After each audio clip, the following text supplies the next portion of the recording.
Welcome all the viewers to the question answer series of this lecture.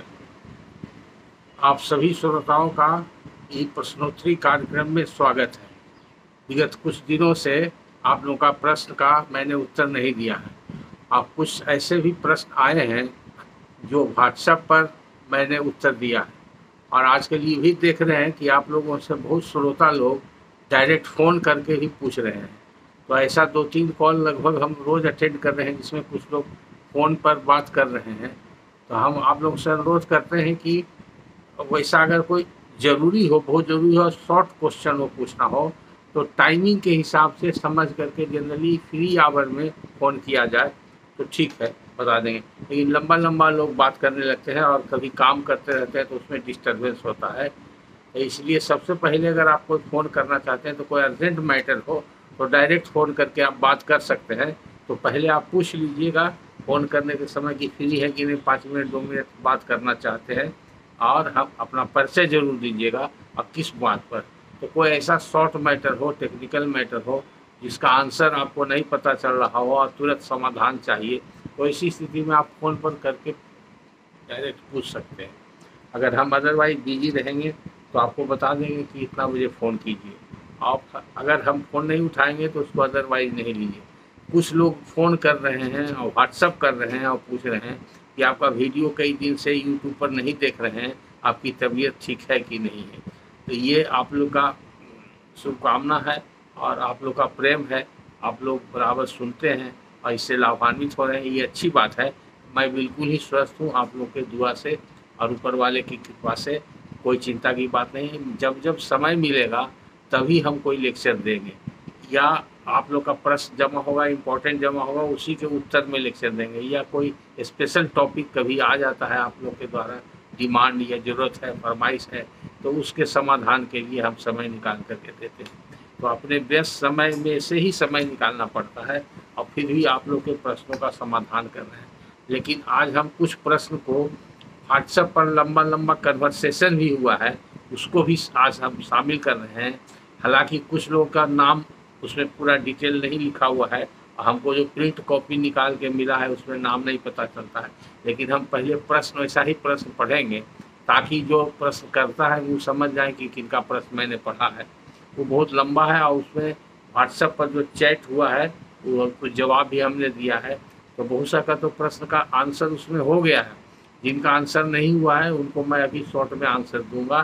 तो सबसे पहले मैं ऐसा प्रश्न पढ़ता हूँ जो काफ़ी लंबा है, व्हाट्सएप पर चैट चला है, उसमें कई तरह का प्रश्न है। कृपया इस तरह का इतना लंबा लंबा प्रश्न पूछना आप एक बार में अवॉइड कीजिए, ऐसा कोशिश कीजिए। हम बराबर अनुरोध करते हैं कि बहुत ज़रूरी हो, इम्पोर्टेंट हो तो शॉर्ट में फैक्ट रख करके पूछिए, और अगर लिख करके देना हो तो टाइप किया हुआ दीजिए ताकि उसको हम पढ़ सकें। अब बहुत लंबा लंबा भी लिख के दीजिएगा तो भी दिक्कत है। छोटा छोटा प्रश्न पूछिए। तो सबसे पहला प्रश्न जो है वो अपना उन्होंने नाम नहीं लिखा है, लेकिन उनका प्रश्न मैं पढ़ता हूँ जिससे पता चल जाएगा कि कौन है। लिखते हैं, सर मेरे दादाजी का नाम महेश्वर ठाकुर है। 1984 में उनकी मृत्यु हो गई है। मेरे दादाजी ने 11/3/1950 को समस्तीपुर के गरुआरा मौजा में एक तौजी 10,280 में 4 आना हिस्सा रजिस्टर्ड सेल डीड के माध्यम से खरीदा। कैडेस्ट्रल खतियान में मेरे दादा के द्वारा खरीदी भूमि बकास दर्ज है। इंटरमीडिएरी के बाद उस जमीन में एक थर्ड सेल डीड थी। ए इंटरमीडिएरी, बी 1925, सी 1944 और मेरे दादा 1950 में। अब ये जो लिखते हैं इंटरमीडिएरी के बाद, इसका मतलब है क्या? सेल डीड में खरीदे हैं। मेरे दादाजी ने एक तौजी में 4 आना हिस्सा खरीदा।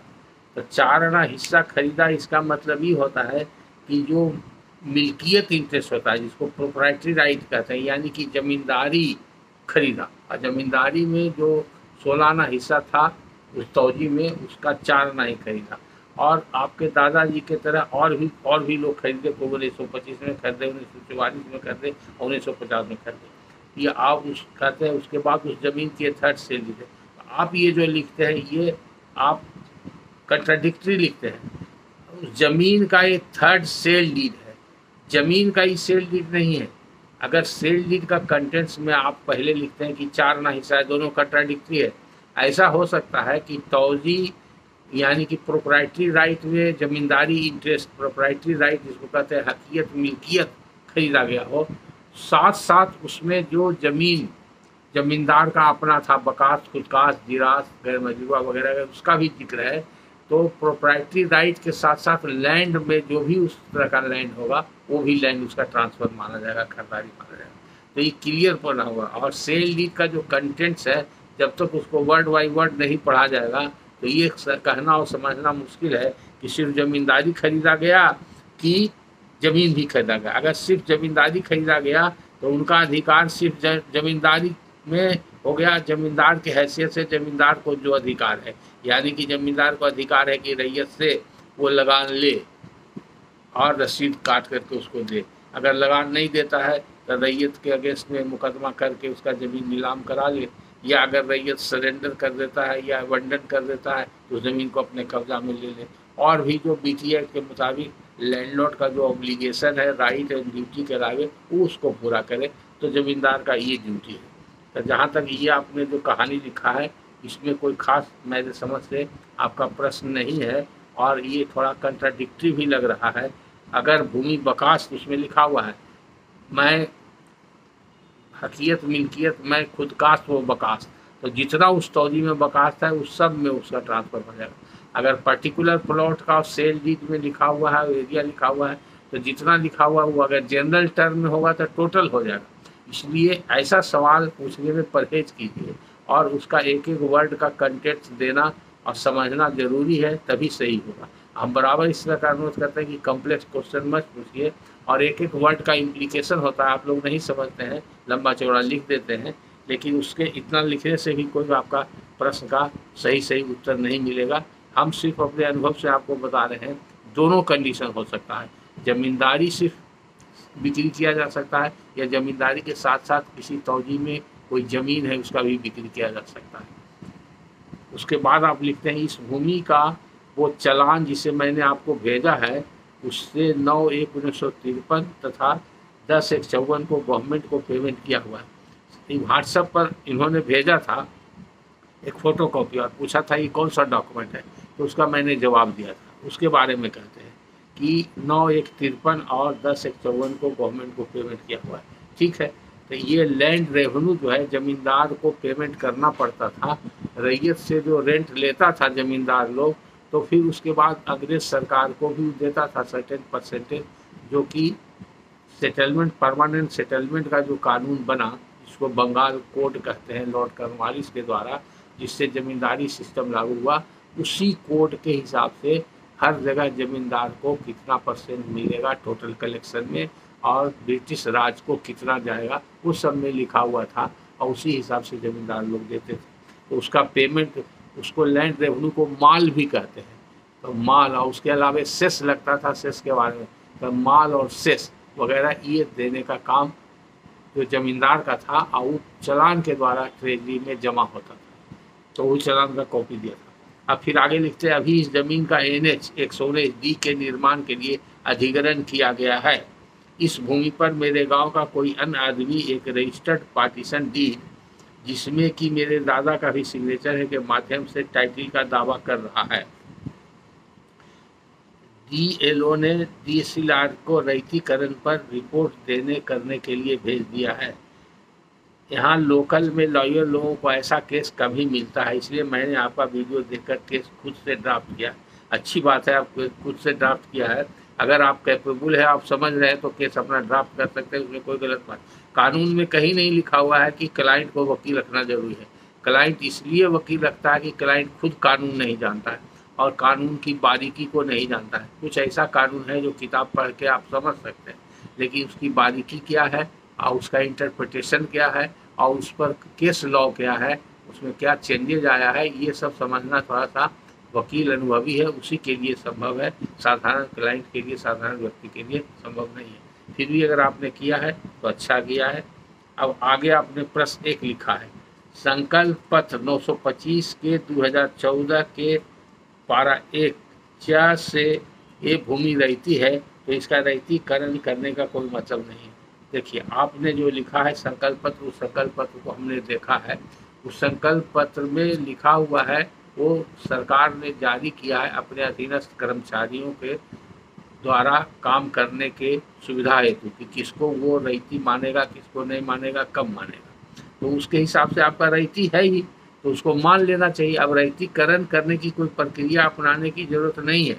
इसलिए डीएलओ ने अगर रिपोर्ट मांगा है डीसीएलआर से, तो वो गलत है। आप उसको चैलेंज कर सकते हैं। वो ऑलरेडी संकल्प पत्र दिखा करके आप कर सकते हैं मेरा रैयत है ही। अगर मान लीजिए वो नहीं मानता है, तो डीसीएलआर के हाँ उस संकल्प पत्र दिखाएगा, तो डीसीएलआर आपके पक्ष में आदेश पारित कर देगा। फिर प्रश्न 2 लिखते हैं, 9/1/53 तथा 10/1/54 को तौजी मैनुअल चालान से बिहार गवर्नमेंट को मालगुजारी तो दिया ही गया है, तो रेंट का मामला नहीं बनता है, बल्कि पहले तो रजिस्टर 2 में देखना चाहिए कि एंट्री है या नहीं। अगर नहीं है तो मैनुअल चालान के आधार पर रेंट फिक्सेशन करते हुए म्यूटेशन करने का आदेश देना चाहिए। देखिए, ये सब चीज़ आप कहाँ से कपोल कल्पित लिखते हैं, ये हमको समझ में आ रहा है। आप खुद प्रश्न भी करते हैं और खुद आप आंसर भी करते हैं, और आप नीचे में लिखते हैं क्या ये कहना सही है। दोनों दो चीज़ है। अगर आपका जो पहला लाइन था प्रश्न का, उसके कंटेक्स्ट में देखा जाए, अगर आपके दादाजी ने कोई ज़मीन खरीदा है और वो ज़मीन खरीदा है, वो ज़मीन अगर बकास था, अब बकास था तब बकास ज़मीन का रेंट नहीं लगता था, तो उसका रेंट फिक्सेशन हो सकता है, तो उसका म्यूटेशन का कोई सवाल नहीं है, तो उसका रेंट फिक्सेशन कराना होगा। इसलिए, और अगर बकास का तो ज़मीन खरीद लिया लेकिन वो प्रोप्राइटर थे, तो वो लैंड रेवेन्यू चालान के द्वारा जो लैंड रेवेन्यू अंग्रेज को देते थे, उसके आधार पर वो ज़मीन का वो मालगुजारी नहीं समझा जाएगा। ज़मीन का मालगुजारी तो सरकार को दिया जाता है, उसके लिए रजिस्टर 2 में जो एंट्री रहता है उसके हिसाब से वो मालगुजारी लिया जाता है, और उसका जो रसीद का फॉर्म छपा हुआ है वो बिहार सरकार रसीद काट के रैयत के नाम से देती है। तो अगर आप ज़मींदार हैं और ज़मींदार के साथ साथ आपका बकास ज़मीन था, तो ज़मींदारी रहते हुए बकास ज़मीन का तो कोई लगान लगता नहीं था, ज़मींदार को नहीं देना पड़ता था। और कुछ ज़मींदार का जो था वो रेंट फ्री भी रहता था, जिसका लैंड रिफॉर्म्स एक्ट में प्रावधान है। तो सभी ज़मीन का लगान लगाने का जरूरत नहीं था। तो इसका रेंट फिक्सेशन कब होगा? जब रेंट फिक्सेशन के लिए अप्लाई करेगा, इसको बोलते हैं काबिल लगान। काबिल लगान अगर ज़मीन है, लगान लगने योग्य है, तब उसमें रेंट फिक्सेशन का केस होता था। तो बिहार लैंड रिफॉर्म्स एक्ट के रूल के मुताबिक, जो लैंड रिफॉर्म्स एक्ट के सेक्शन 5, 6, 7 के अंतर्गत आता है, उसी के मुताबिक लगान का निर्धारण करने के लिए प्रक्रिया अपनाई जाती है। और उसमें से जैसे कि इंटरमीडिएट का होम स्टेट ज़मीन है, उसका लगान नहीं लगता है, वो फ्री ऑफ रेंट हो जाता है। वो माना जाएगा कि सरकार ने उसको बंदोबस्त कर दिया फ्री ऑफ रेंट, तो उसका कोई लगान नहीं लगेगा। तब म्यूटेशन का कोई सवाल ही नहीं है, उसमें म्यूटेशन नहीं होगा। अगर म्यूटेशन कराना के लिए पहले बता चुके हैं, म्यूटेशन कब होता है? जब किसी व्यक्ति का नाम पहले से रजिस्टर 2 में दर्ज किया हुआ, तो रेंट फ्री लैंड था तो बेलगान लैंड रहेगा, उसका कोई म्यूटेशन नहीं होगा। लेकिन अगर आप चाहते हैं कि हमारे पास कोई सबूत रहे रेंट पेमेंट का, तब आपको वैसे ज़मीन का भी, ये ज़मीन बेलगान है लेकिन हम इसका लगान देना चाहते हैं, कृपया लगान निर्धारण कर दिया जाए, तब उसका लगान निर्धारण होगा। वो अलग मामला है। तो रैयती ज़मीन जो हो गया, ज़मींदारी जाने के बाद कानूनी तरीके से, और वो ज़मीन का लगान नहीं लग रहा था, तो लगान निर्धारण की प्रक्रिया अलग होगी। और जो बकास ज़मीन या ज़मींदार ने सेटलमेंट कर दिया और ज़मींदार लगान निर्धारण कर दिया और रिटर्न वेस्टिंग रिटर्न दे दिया, तो उसका लगान निर्धारण की प्रक्रिया अलग होगी। दोनों केस में लगान निर्धारण के लिए लैंड रिफॉर्म्स एक्ट और रूल्स के हिसाब से प्रक्रिया अपनाना पड़ता है, जिसके लिए फॉर्म के, एल और एम तीनों के बारे में विस्तृत बताया जा चुका है पहले। इसलिए आपने जो प्रश्न किया है और खुद जवाब दिया है, तो अब हम यही कहेंगे, आपसे अनुरोध है और सभी श्रोताओं से अनुरोध है, कृपया इस तरह से लंबा चौड़ा प्रश्नवाचक या अपना ही प्रश्न भी कर रहे हैं, अपना ही आंसर दे रहे हैं और उसको कन्फर्म कर रहे हैं, इसको अवॉइड कीजिए। इसमें बहुत समय लगता है और सही आपको हम आंसर नहीं दे पाएंगे अगर आप आधा अधूरा ही प्रश्न कर रहे हैं और आप ये समझ रहे हैं कि हम समझ ही रहे इस चीज़ को। तो टेक्निकलिटी को जब तक नहीं समझिएगा और फैक्ट को पूरा पूरा नहीं रखिएगा तो सही आंसर नहीं मिलेगा। फिर प्रश्न तीसरा किया है, इस तरह से ही बचिए, एक ही आदमी एक ही बार में एक ही साथ में 4-4 5-5 प्रश्न कर रहे हैं और सब कॉम्प्लेक्स प्रश्न कर रहे हैं। प्रश्न 3 में लिखते हैं, वर्तमान में जमीन का अधिग्रहण भारत सरकार ने कर लिया है, तो अब जमीन पर कब्जा का निर्धारण गवाही पेपर के आधार पर होना चाहिए। अब कब्जा का निर्धारण क्या होगा? अरे जब अधिग्रहण हो गया भारत सरकार का, तो भारत सरकार ले लिया लैंड एक्विजिशन एक्ट में, अब कब्जा का निर्धारण का ही प्रश्न ही नहीं खड़ा होता। यहाँ अब जो निर्धारण होगा वो मुआवजा का निर्धारण होगा। अगर आप मुआवजा जो कंपनसेशन दे रही है सरकार, उससे आप संतुष्ट नहीं है, तो लैंड एक्विजिशन एक्ट के तहत प्रावधान है, उसमें आपका मैटर जो है रेफर होकर के सिविल कोर्ट में चला जाए। और जहाँ जहाँ इसका लारा बन गया है, लारा कोर्ट अलग ट्राइब्यूनल बन गया है कमिश्नरी में, तो वहाँ चला जाएगा। जहाँ कमिश्नरी में लारा कोर्ट है वहाँ लारा कोर्ट देखेगा, और नहीं तो सिविल कोर्ट में डिस्ट्रिक्ट जज या सब जज को लैंड एक्विजिशन जज की तरह इम्पावर्ड किया गया है, वहाँ मैटर जाएगा। वहाँ पर गवाही होगा कि आपको कंपनसेशन मिला है, जो कब मिला है नहीं मिला। कब्जा का कोई सवाल नहीं है, जैसे ही अवार्ड आपके नाम में बना इसका माने आपका कब्जा था। अगर आपका कब्जा नहीं रहता तो अवार्ड बनता ही नहीं था। तो इसलिए ये प्रश्न भी आपका रिडंडेंट है कि जमीन पर कब्जा का निर्धारण गवाही पेपर के आधार पर होंगे। तो कब्जा का निर्धारण करने की क्या जरूरत है? अगर आपका कहने का मतलब है कि जो भूमि एक्वायर हो गया अधिग्रहण भूमि का, तो उसके कब्जा से क्या मतलब है? अधिग्रहण हो गया तो सरकार ने कब्जा कर लिया या जिस विभाग ने या उसका कब्जा होगा। अब आपके कब्जा का निर्धारण करने का कोई महत्व नहीं।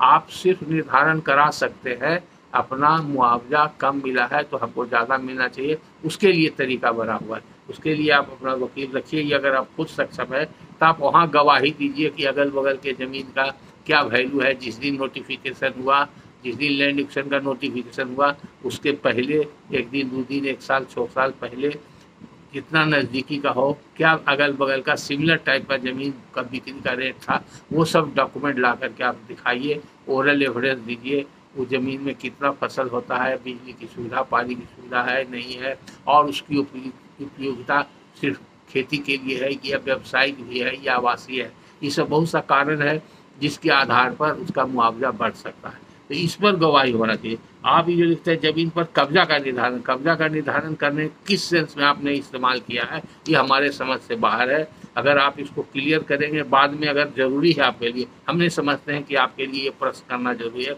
आपका एक प्रश्न लग्जरी प्रश्न है, आपने मनोरंजन के लिए अपना प्रश्न किया है और अपना ज्ञान का जो आपके पास ज्ञान का भंडार है उसको टेस्ट करने के लिए किया है। इस तरह का प्रश्न करने के लिए कृपया आप अवॉइड कीजिए। ऐसा प्रश्न करके आपको भी कोई फ़ायदा नहीं हुआ, हमारा समय बर्बाद होगा। हम इसलिए खास करके आपके सभी प्रश्न को आज पढ़ेंगे और टेकअप करेंगे, ताकि आप या आपके तरह और भी जो श्रोता इस तरह का प्रश्न पूछना चाहते हैं वो बंद कर दें। सटीक और सही आप देख लीजिए कि कितना तरह का मैटर आप पूछे हैं, और एक भी सही नहीं है हमारे समझ से। आपका प्रश्न पूछने का तरीका हम एकदम डिसअप्रूव करते हैं। आपको जो प्रॉब्लम है सीधा एक बार में एक प्रश्न उस प्रॉब्लम को रखिए, उसका जवाब सटीक और सही तुरंत मिल जाएगा। उसके बाद फिर प्रश्न 4 आपका है, इंडियन पार्टीशन एक्ट 1893 में लिखा है कि रेवेन्यू पेइंग स्टेट केस में पार्टीशन कलेक्टर करेगा, और कलेक्टर को ही पावर है ये डिसाइड करने का कि कौन सी ज़मीन पार्टीबल है या नहीं है। और property not paying revenue case में कोर्ट को पावर है। ये भी आपका भ्रम है, न तो आप बढ़िया से पार्टीशन एक्ट समझे हैं और न उसके बारे में आपको जानकारी है। कोर्ट को हमेशा पावर रहता है, सिविल कोर्ट को हमेशा पावर रहता है। और एक आप लिखते हैं कि रजिस्टर्ड पार्टीशन डीड, तो रजिस्टर्ड पार्टीशन डीड जो से भी बंटवारा होता है, तो जमीन जैसे ज़मीन का बंटवारा होता है ऐसे ज़मींदारी इंटरेस्ट का भी बंटवारा होता है, प्रोप्राइटरी राइट का भी बंटवारा होता है। तो वो पार्टीशन एक्ट में रजिस्ट्रेशन का जो प्रावधान है वो उसका रजिस्ट्रार कलेक्टर होता है।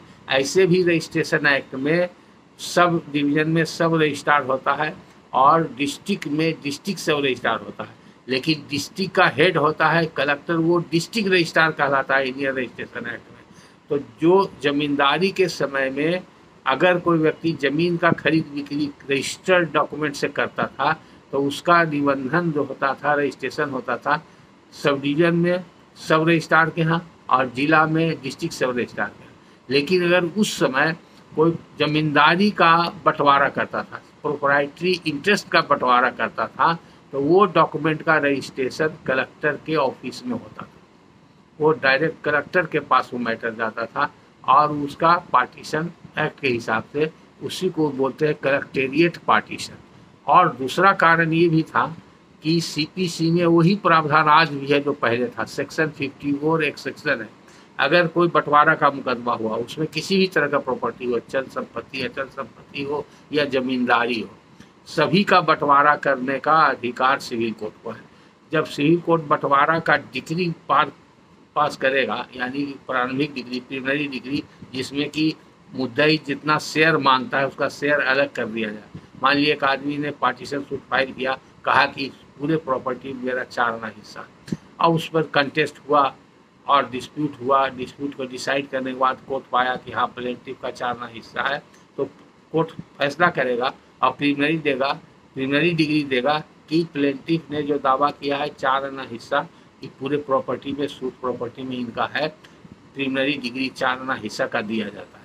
और उसके बाद कमिश्नर बहाल होगा, कमिश्नर बंटवारा करके तख्ता लगा देगा, पट्टी अलग कर देगा, उनका 4 हिस्सा जितना भी जमीन है उसमें 4 अलग निकाल करके प्लेंटिफ को देगा, तब उसका फाइनल डिग्री बनेगा। अगर मान लीजिए कि जमींदारी राइट है, तो जमींदारी राइट है तो टोटल 16 का उसमें 4 हिस्सा में कितना आवेगा, क्या कितना इनकम होता है, रेवेन्यू कितना लगता है, लैंड रेवेन्यू कितना ब्रिटिश गवर्नमेंट को देना पड़ता है, या टेनेंट से, रैयत से कितना रेवेन्यू आता था, ये सब का खाता ब्यौरा, चूँकि ये सब का रेवेन्यू का इंचार्ज कलेक्टर होता है, कलेक्टर के पास रहता है। इसलिए फाइनल डिग्री के समय पार्टीशन करने के लिए वो सेक्शन 54 में सिविल कोर्ट कलेक्टर के पास भेज देता है। वो पहले भी प्रावधान था और आज भी प्रावधान है, इसलिए कन्फ्यूज मत होइए। एक हुआ डायरेक्ट रजिस्टर्ड पार्टीशन डीड, वो सब पार्टी, जितने पार्टी जो लोग जिनका जॉइंट हिस्सा है, संयुक्त अधिकार है, संयुक्त हिस्सा है, हक और हिस्सा है, सभी पार्टी मिल करके एक साथ बंटवारा का डीड करते हैं। अगर मान लीजिए कोई 4 भाई है, चारों का इजमाल प्रॉपर्टी है और बंटवारा करना चाहता है, तो चारों भाई चार्ट बना लेगा, उसी के हिसाब से डीड बन जाएगा और उसका रजिस्ट्रेशन होगा। चारों भाई जा करके उसका रजिस्ट्रेशन ऑफिस में जाके उसका निष्पादन स्वीकार कर लेगा और रजिस्टर्ड डॉक्यूमेंट होगा, वो पक्का वैलिड डॉक्यूमेंट होगा। अब प्रॉपर्टी का नेचर जो भी हो, सबका बंटवारा हो गया। लेकिन उस समय अगर जमींदारी राइट का होगा, जिसको लैंड रेवेन्यू पेमेंट का था, या खेती के ज़मीन में भी लैंड रेवेन्यू लगता है, तो दोनों तरह का पेमेंट का, क्योंकि रिकॉर्ड कलेक्टर के पास आता है या कलेक्टर के अधीनस्थ जो एसडीओ हुआ, तहसीलदार हुआ, एसडीओ के पास रहता है। तो कलेक्टर को जो कोर्ट भेजता था, तब कलेक्टर चूँकि बिजी ऑफिसर होता है, तो वो स्वयं अपने नहीं कर करके अपने नीचे के ऑफिसर को दे सकता था। तो ये पार्टीशन कलेक्टर के, इसीलिए इसको बोलचाल की भाषा में कलेक्टेरिएट पार्टीशन भी बोलते हैं। तो दोनों तरीका हुआ, इसलिए आप इसको दोनों को मिला करके कंफ्यूज कर रहे हैं, इसलिए हम बता रहे हैं। आप इसको नोट कर लीजिए और फिर से पढ़िएगा, एक्ट पढ़िएगा कि रजिस्टर्ड पार्टीशन डीड में कोई दिक्कत नहीं है। वो कलेक्टर के यहाँ रजिस्टर्ड पार्टीशन डीड हो सकता है और कलेक्टर उसको रजिस्टर कर लेगा, वो जमींदारी का अगर है तो। लेकिन अगर कलेक्टर के यहाँ नहीं किया गया है, सिविल कोर्ट में सूट फाइल किया गया है, तो सिविल कोर्ट को पावर है कि कमिश्नर भेज के करा देगा या कलेक्टर को भेज देगा। आजकल प्रैक्टिस में कम है, आजकल कलेक्टर के यहाँ नहीं भेजा जाता था। जमींदारी के समय में ज़्यादातर जमींदारी का बंटवारा होता था तो वो कलेक्टर के यहाँ चला जाता था, उस समय यही ज़्यादातर होता था।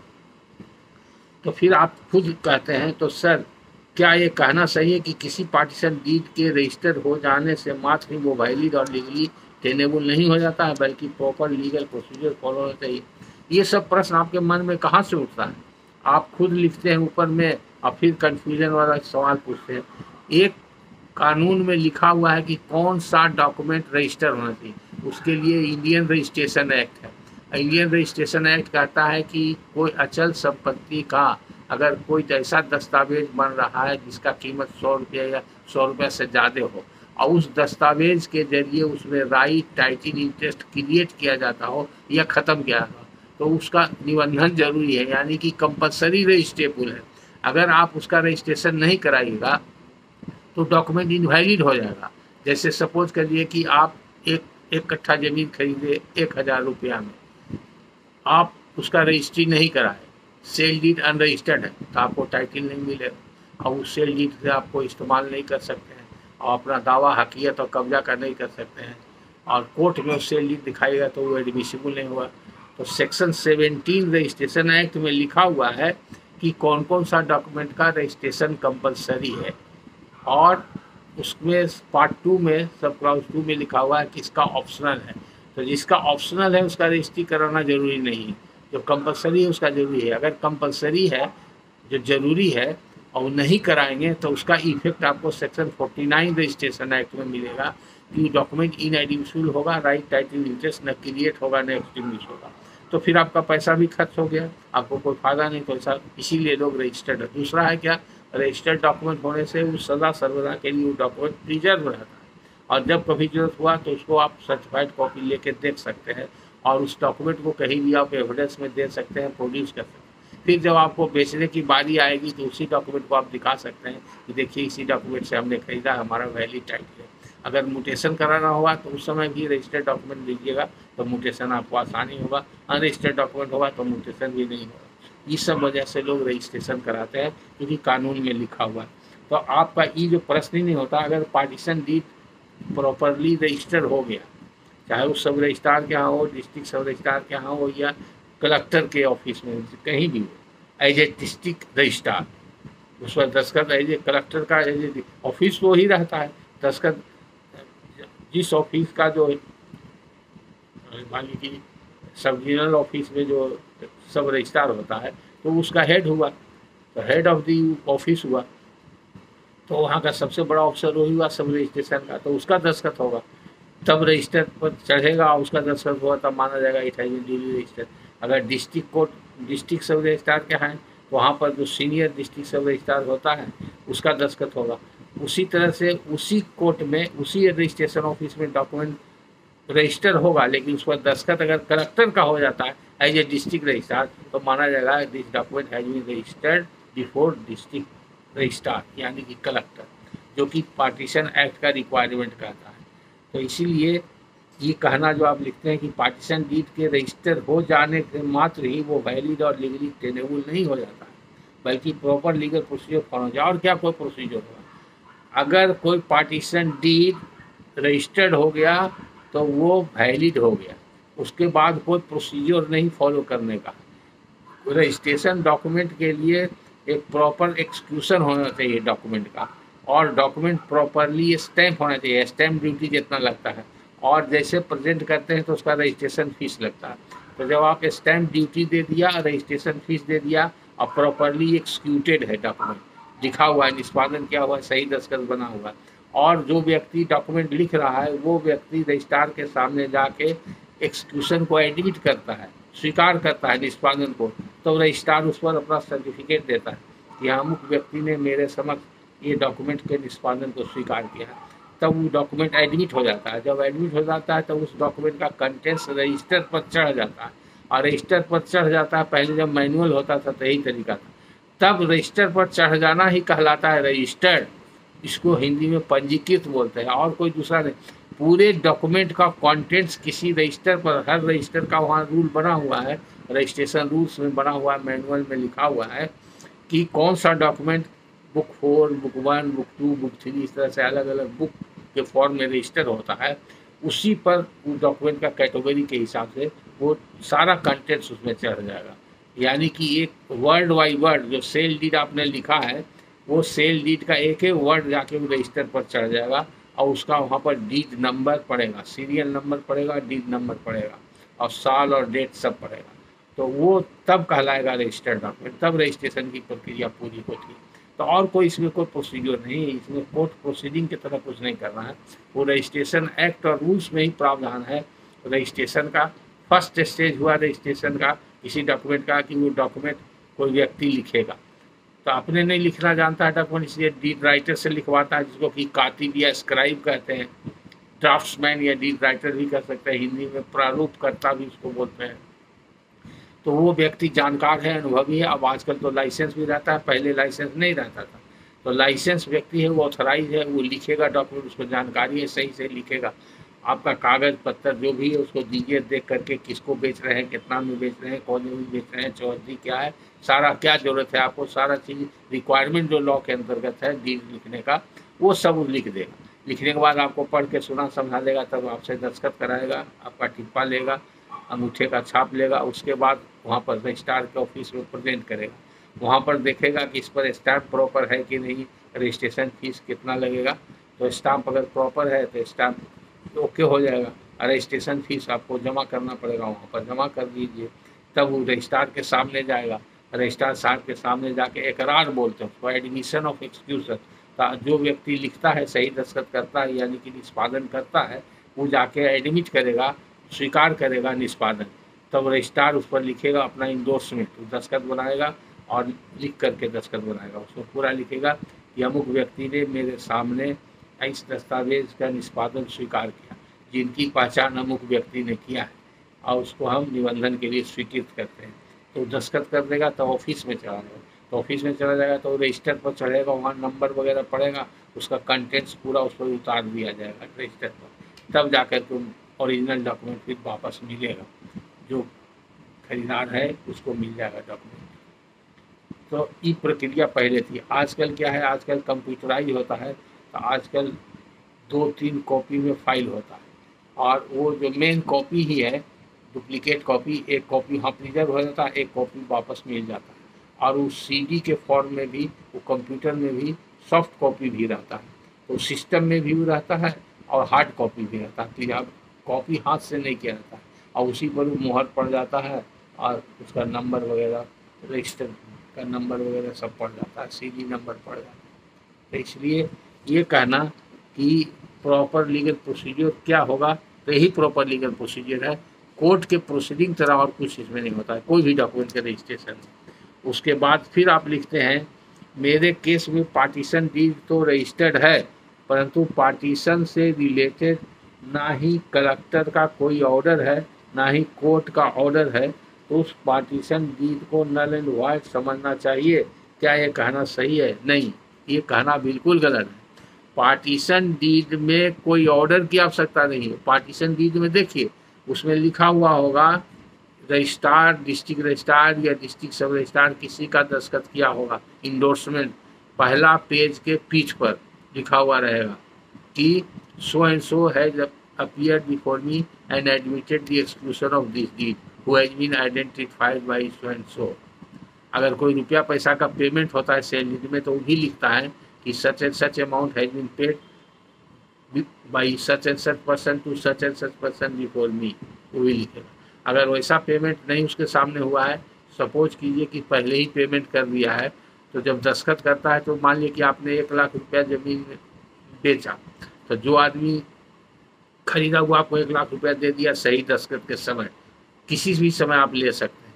सेल डीड में पहले भी ले सकते हैं, दस्तखत करने के समय ले सकते हैं, दस्तखत के बाद ले सकते हैं, रजिस्टर्ड होने के बाद भी ले सकते हैं। उसको तकाजुल बदले या रसीद बेची भी कहते हैं, एक्सचेंज ऑफ इक्विवेलेंट अंग्रेजी में कहते हैं, वो भी कर सकते हैं। तो एक्सचेंज ऑफ इक्विवेलेंट के टाइम में भी पेमेंट हो सकता है, उसमें कोई दिक्कत नहीं है। क्योंकि सेल का जो डिफिनेशन है ट्रांसफर ऑफ प्रॉपर्टी एक्ट में, उसमें कहता है कंसिडरेशन अमाउंट होगा पार्टली पेड और partly promise to be paid. तो पार्टली पेड अगर हो गया तो भी वैल्यू हो गया, प्रॉमिस टू बी पेड है तो भी वैल्यू हो गया, अगर इंटायर पेड हो गया तो भी वैल्यू हो गया। तो ट्रांजेक्शन में कोई वैलिडिटी है, कोई लीगलिटी नहीं है, कोई लीगल नहीं है और कोई प्रोसीजर नहीं है। तो ऐसा जो आपका ये कहना है कि आपका जो डीड है वो पार्टीशन डीड रजिस्टर्ड हो गया तो गुड एंड वैलिड है, और उसमें कोई दिक्कत नहीं है। रजिस्ट्रेशन प्रॉपरली हुआ कि नहीं, रजिस्ट्रेशन रूल के हिसाब से रजिस्ट्रार का उस पर इंडोर्समेंट है कि नहीं, और उस पर डीड नंबर है कि नहीं, और रजिस्ट्रेशन ऑफिस का सील लगा हुआ है कि नहीं, सिर्फ इतना ही देखिए तो ऑथेंटिक और वैलिड है। इसके अलावा और कोई प्रोसीजर की ज़रूरत नहीं है। तो मेरे समझ से आपने इतना कम्प्लेक्स पूछा है सवाल, उसके बाद भी और प्रश्न 5 है आपका। प्रश्न 5 कहता है आपका, तौजी मैनुअल से रिलेटेड नियम का उल्लेख किस कानून या एक्ट में किया गया है? देखिए, ये भी आपने गलत लिखा है, और इतना कानून का कॉम्प्लेक्स मैटर आप पूछ रहे हैं कि हम 5 मिनट या 5 दिन भी इस पर बोलेंगे तो आपको नहीं समझ में आएगा, आप कितना हो विद्वान हो। तो वो सब आपको जानने की आवश्यकता नहीं है। आपको कोई कम्पिटिटिव एग्ज़ाम नहीं दे रहे हैं, आप कोई स्टूडेंट नहीं है।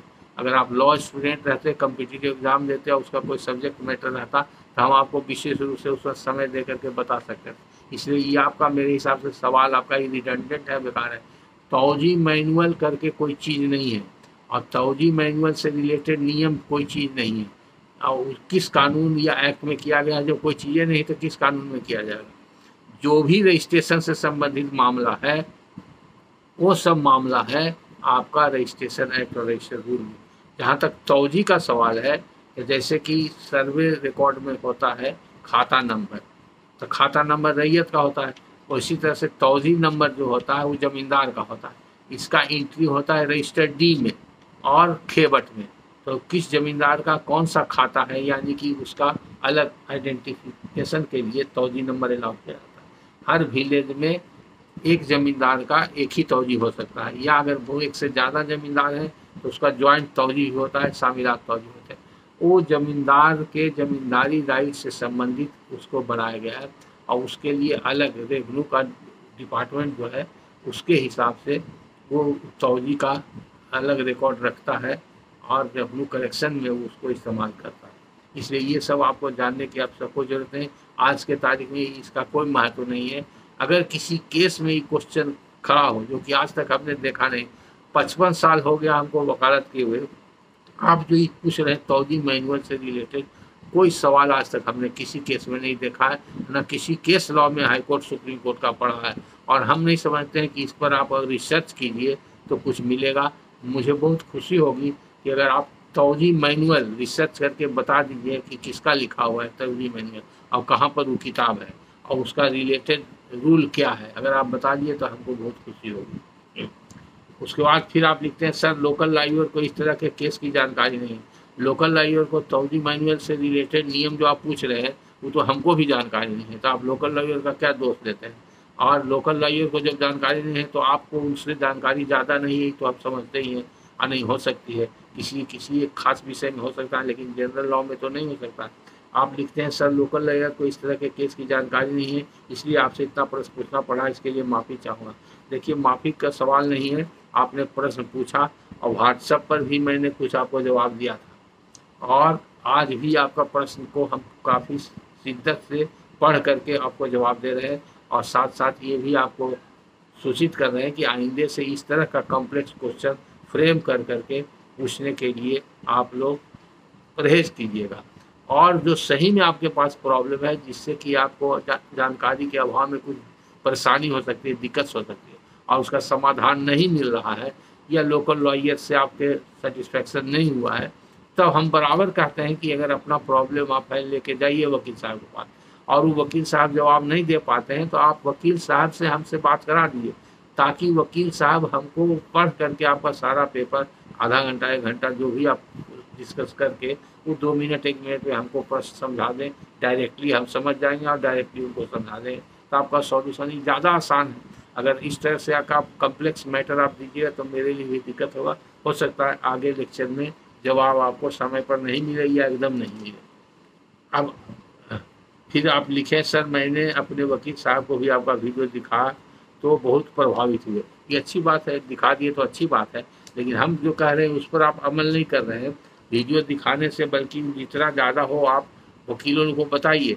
वकील आप समझते हैं कि लोकल वकील जो लोअर कोर्ट में है उनको उतना जानकारी नहीं है, तो हर वकील को मेरा लेक्चर देखना चाहिए ज्ञानवर्धन के लिए। सब लेक्चर इम्पॉर्टेंट है, और आगे भी जो आएगा अब जुडिशियल एकेडमी में जो लेक्चर देंगे वो भी आएगा, क्योंकि ट्रेनिंग प्रोग्राम में अब शुरू हो गया है।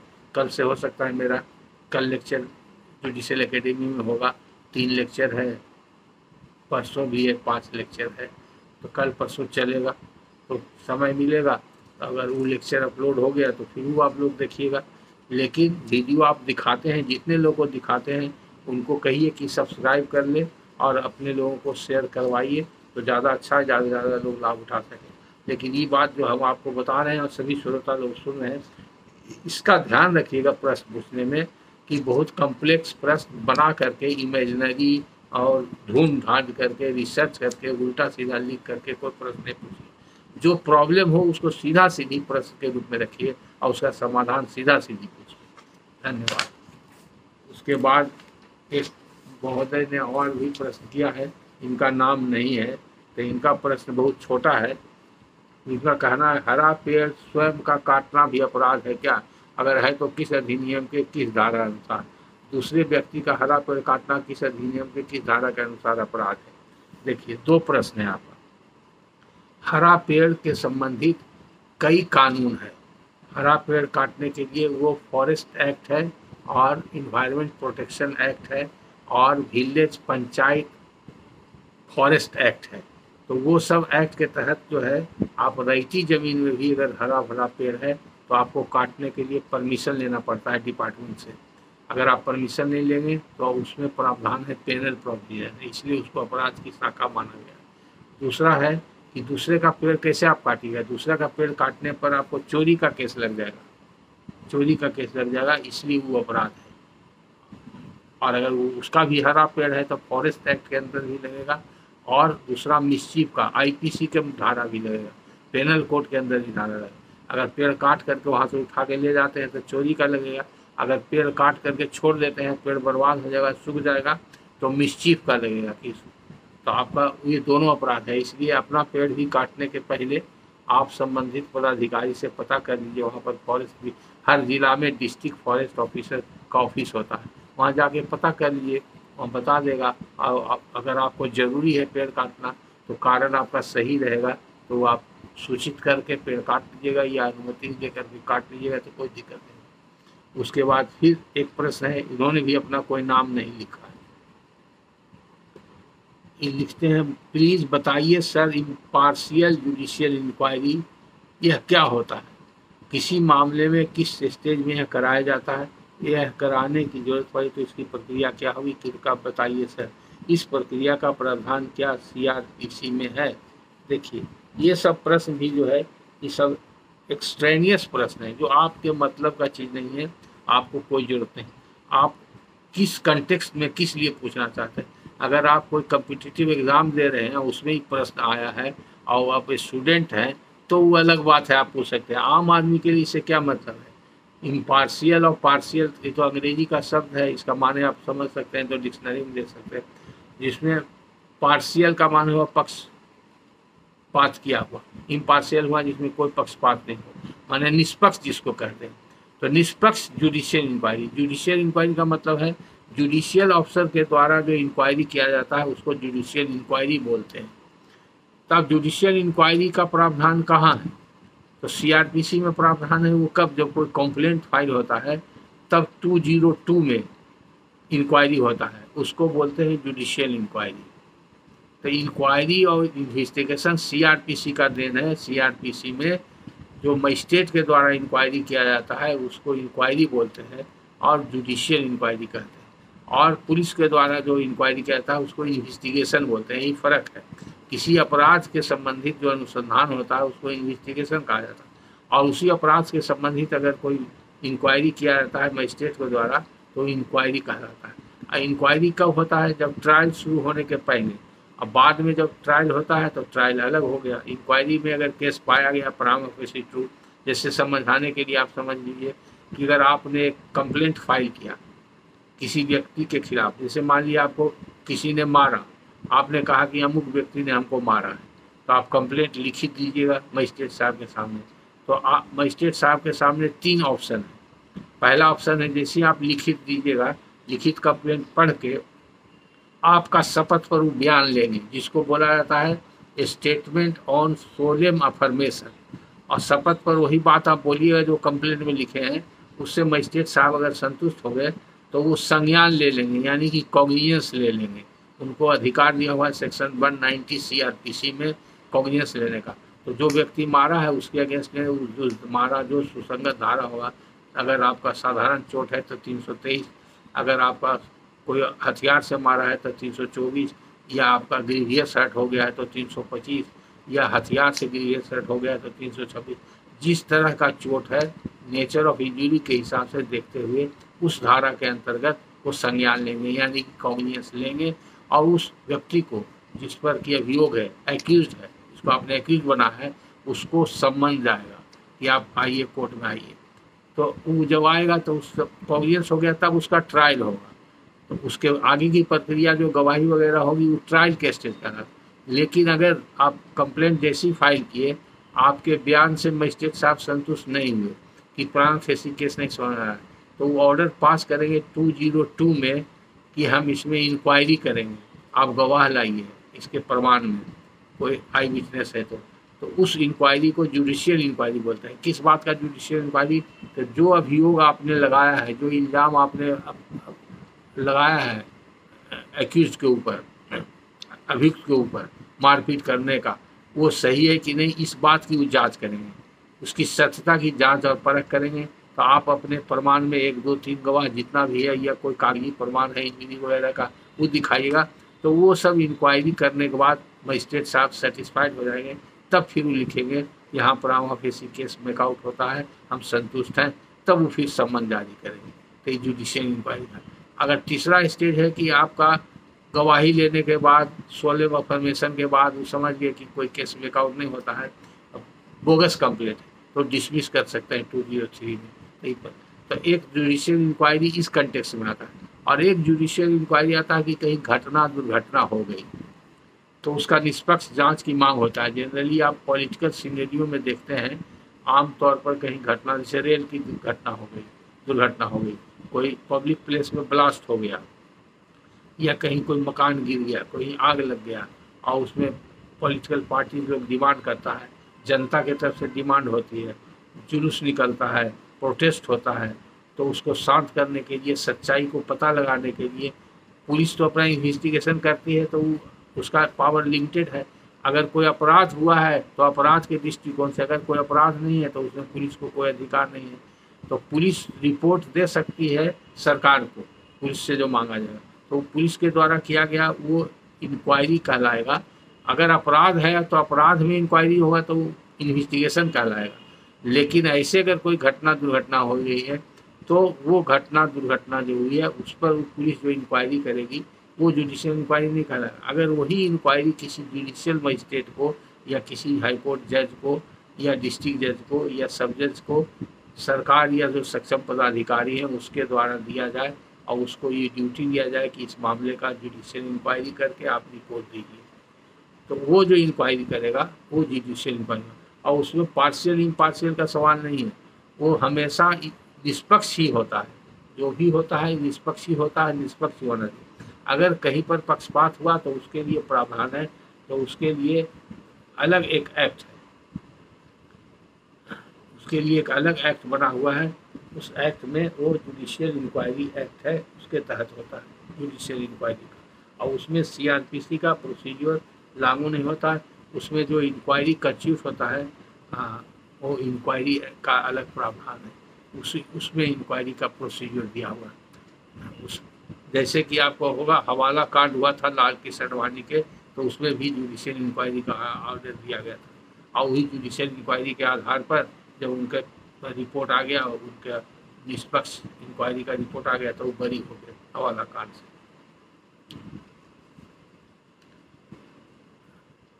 अब प्रश्न जो आता है, सबसे इम्पोर्टेंट, हमारे जो श्रोता है श्री सुरेश शर्मा जी बहुत विद्वान व्यक्ति हैं, इनका प्रश्न भी उतना ही विद्वान रहता है, और इनका प्रश्न बहुत लंबा चौड़ा है, शायद हो सकता है कि 2 प्रश्न मिल गया हो, हमको जवाब देने में विलम्ब हुआ, इसलिए हम आज दोनों प्रश्न को पढ़ करके एक्सप्लेन कर देंगे। सबसे पहले शर्मा जी, हम समझ रहे हैं कि आप मेरा ये लेक्चर सुनते ही रहते हैं, प्रश्नोत्तरी जरूर सुन रहे होंगे, अगर नहीं सुन रहे होंगे तो आपको 1-2 दिन के बाद अगर फुर्सत मिलेगा तो सुन लीजिएगा। पहला आपने लिखा है Suresh Sharma ji, if a party has obtain an order from court by concealing fact और by playing fraud, the court is empowered to recall its order, does the same principle applies for decree as well. देखिए, आपका बहुत intelligent प्रश्न है, और आपने बहुत guarded वे में बहुत अच्छे तरह से लिखा है, लेकिन एक लाइन में अगर हम जवाब दे देते हैं येस और नो में, तो आप समझिएगा, और जनरल श्रोता या अधिवक्ता या जजेज लोग नहीं समझ सकते, इसलिए हम 2 लाइन और इस पर एक्सप्लेन करना चाहते हैं। तो सबसे पहला आपका जो एक तरह से उसमें ओपिनियन अप्लाई करता है, अब आप लिखते हैं does the same principle applies for decree as well, तो my answer is yes. Decree क्या है? डिक्री का डेफिनेशन CPC में दिया हुआ है, वो है adjudication of rights of the parties. तो एडजुडिकेशन ऑफ कोई भी जब एडजुडिकेशन होता है किसी कोर्ट के द्वारा तो उसमें वो जजमेंट पास करता है, और जजमेंट पास करता है तो जजमेंट का जो जिस्ट हुआ जो ऑपरेटिव पोर्शन में रहता है तो वही डिग्री होता है, और डिग्री बनता है। डिग्री का फॉर्म है CPC में बना हुआ है, फॉर्मेट बना हुआ है, अलग अलग केस में अलग अलग नेचर ऑफ सूट में अलग अलग फॉर्म है। तो वो डिग्री का जो फॉर्म है उस फॉर्म पर उसको जजमेंट का ऑपरेटिव पोर्शन को इनकॉर्पोरेट कर दिया जाता है, कोर्ट का नाम, केस नंबर, पार्टी का नाम, और क्या क्लेम है, क्या सूट का वैल्यूएशन है, और कितना कॉस्ट किसको मिला, ये सब मिला करके वो डिग्री जो हम लोग देखते हैं वो फॉर्म ऑफ डिग्री कहलाता है। लेकिन कानून के तहत जो judgment is a decree, judgment is क्योंकि जजमेंट में एडमिनिस्ट्रेशन ऑफ राइट्स हो गया, तो जनरली जो ऑपरेटिव पार्ट होता है जहाँ पर निचोड़ रहता है पूरे जजमेंट का उसको लोग डिग्री मानते हैं, लेकिन पूरा जजमेंट भी डिग्री ही है। डिग्री कोई अलग चीज़ नहीं है, वो अलग से नहीं आया।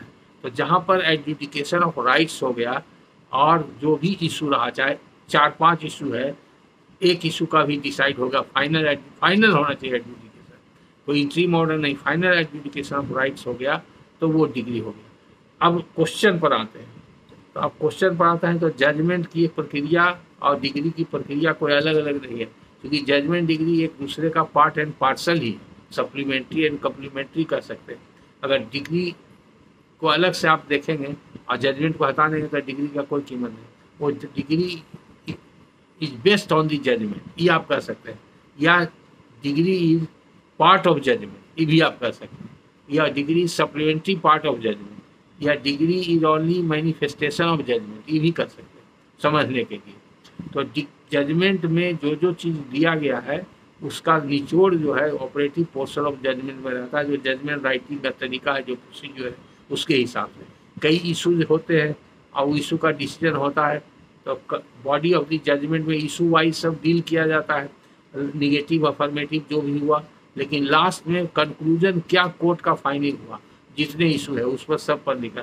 जैसे मान लिए कोई व्यक्ति बंटवारा का मुकदमा लाया और किसी में शेयर क्लेम किया, किसी सेल डीड को चैलेंज किया, किसी ज़मीन से एविक्शन का 4-5 तरह का उसका इशू है, तो सब के बारे में लिखा जाएगा कि plaintiff is entitled for a decree for partition, plaintiff is entitled for cancellation of the sale deed, plaintiff is also entitled for recovery of पैसा। तो जितना भी रिलीफ उसको दिया गया है जजमेंट में सब ऑपरेटिव पोर्शन में लिखा रहेगा, और वही फिर डिग्री का जो फॉर्म में बनेगा तो वही इनकॉर्पोरेट हो जाएगा। तो इसके लिए डिग्री बनाने की कोई अलग प्रोसेस और अलग प्रोसीजर है। Degree is a ministerial act, ये कोर्ट का जुडिशियल एक्ट नहीं है, it is part of the judicial act, क्योंकि कोर्ट का दस्तखत होता है, सील एंड साइन कोर्ट का ही होता है, क्योंकि डिग्री पास किया जाता है कोर्ट के द्वारा। तो जजमेंट के बाद जो डिग्री बनाने की प्रक्रिया है वो डिग्री बनाता है क्लर्क, जो ऑफिस क्लर्क, इसलिए इसको बोलते हैं मिनिस्ट्रियल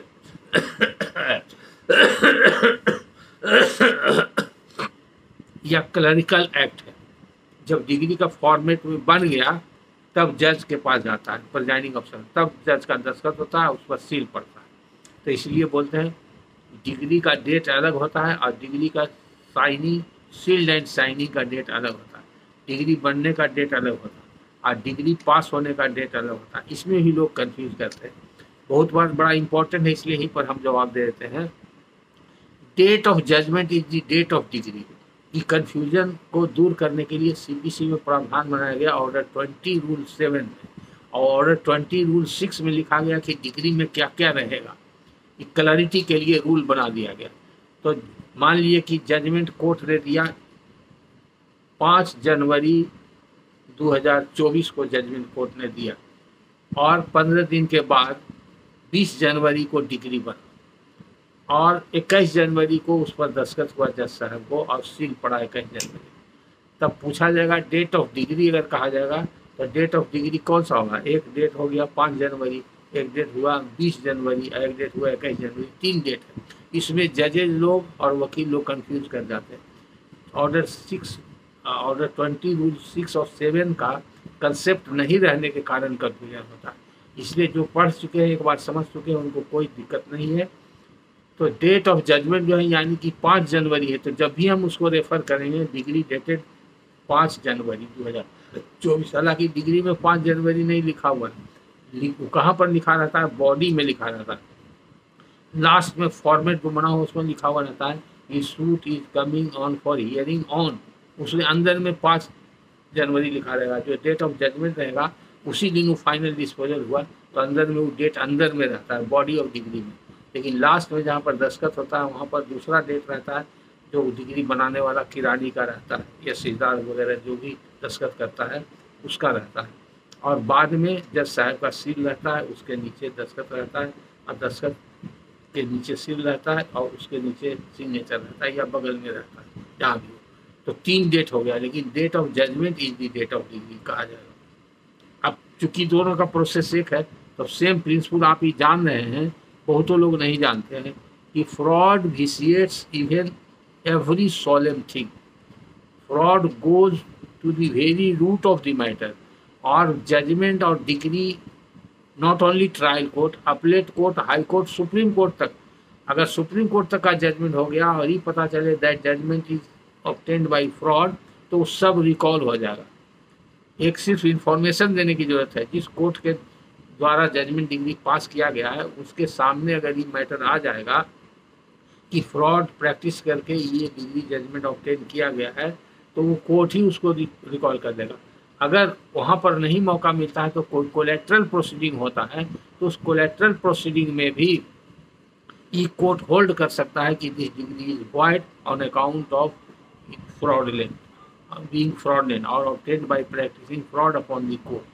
तो या तो फ्रॉड अपॉन दी कोर्ट हो या फ्रॉड अपॉन दी पार्टी, दोनों तरफ होता है। इस पर लगातार बहुत सारा जजमेंट सुप्रीम कोर्ट का है और कई हाई कोर्ट का है, तो इसमें कोई जजमेंट की जरूरत नहीं है। ये सेटेड लॉ है कि every judgment and decree obtained by concealment of material fact, concealment of material fact also amounts to fraud और प्लेइंग फ्रॉड, दोनों और आप लिखे हैं। एक concealment of material fact is itself an incident of fraud. There may be other incident also of fraud, but whatever type of fraud, whatever may be the nature of fraud, that is immaterial. The whole question is if the judgment or degree has been obtained by practicing fraud upon the court or by practicing fraud upon the other side. In any of these situations, the judgment is tainted with fraud and then it is void in law and it cannot be acted upon, and it can be recalled at any moment by the same court or it can be ignored and treated to be void or null and void or inoperative or illegal by any other court in ancillary proceeding or collateral proceeding also. अब main question आपका आया है Sharma ji, whether probate granted by court is an order और degree, please enlighten sir. अब ये बहुत सा important प्रश्न है और इसमें बहुत कन्फ्यूजन है लोगों को, लेकिन अब उतना डिटेल में अभी समय नहीं है और प्रोवेट पर हमारा बहुत सा लेक्चर है, अब शायद उसमें हम बताएं हो, अभी तो याद नहीं है। तो प्रोवेट का सारा लेक्चर आप खोज लीजिए तो मिल जाएगा, लेकिन आपके जानकारी के लिए बताते हैं पटना हाई कोर्ट में भी कन्फ्यूजन है। यहाँ पर डिवीजन बेंच जजमेंट दो वो हो गया कंट्राडिक्टी और फुल बेंच में भी मैटर रेफर हो चुका है और एक जजमेंट सुप्रीम कोर्ट ने कन्फ्यूजन क्रिएट करता है, इसलिए सबको 1 बाय 1 बताते हैं। सबसे पहले हम बताते हैं कि प्रोवेट में क्या होता है।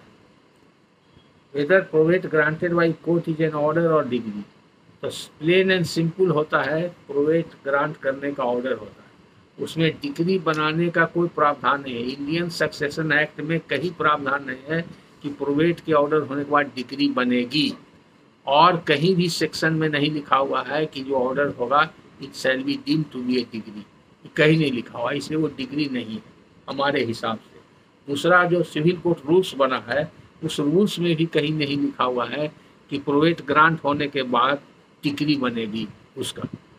तीसरा हाई कोर्ट रूल्स भी बनाया है, हाई कोर्ट का बहुत डिटेल रूल्स है, सिविल कोर्ट रूल्स में प्रोवेट और एलो का बहुत कम है प्रावधान, 2-3 रूल ही है रेलिवेंट, प्रिजर्वेशन ऑफ डॉक्यूमेंट और ओरिजिनल डॉक्यूमेंट इस सब के बारे में, और कंटेंशन होगा तो रजिस्ट्रेशन ऑफ सूट के बारे में, इसके अलावा और कुछ नहीं है सिविल कोर्ट रूल्स में।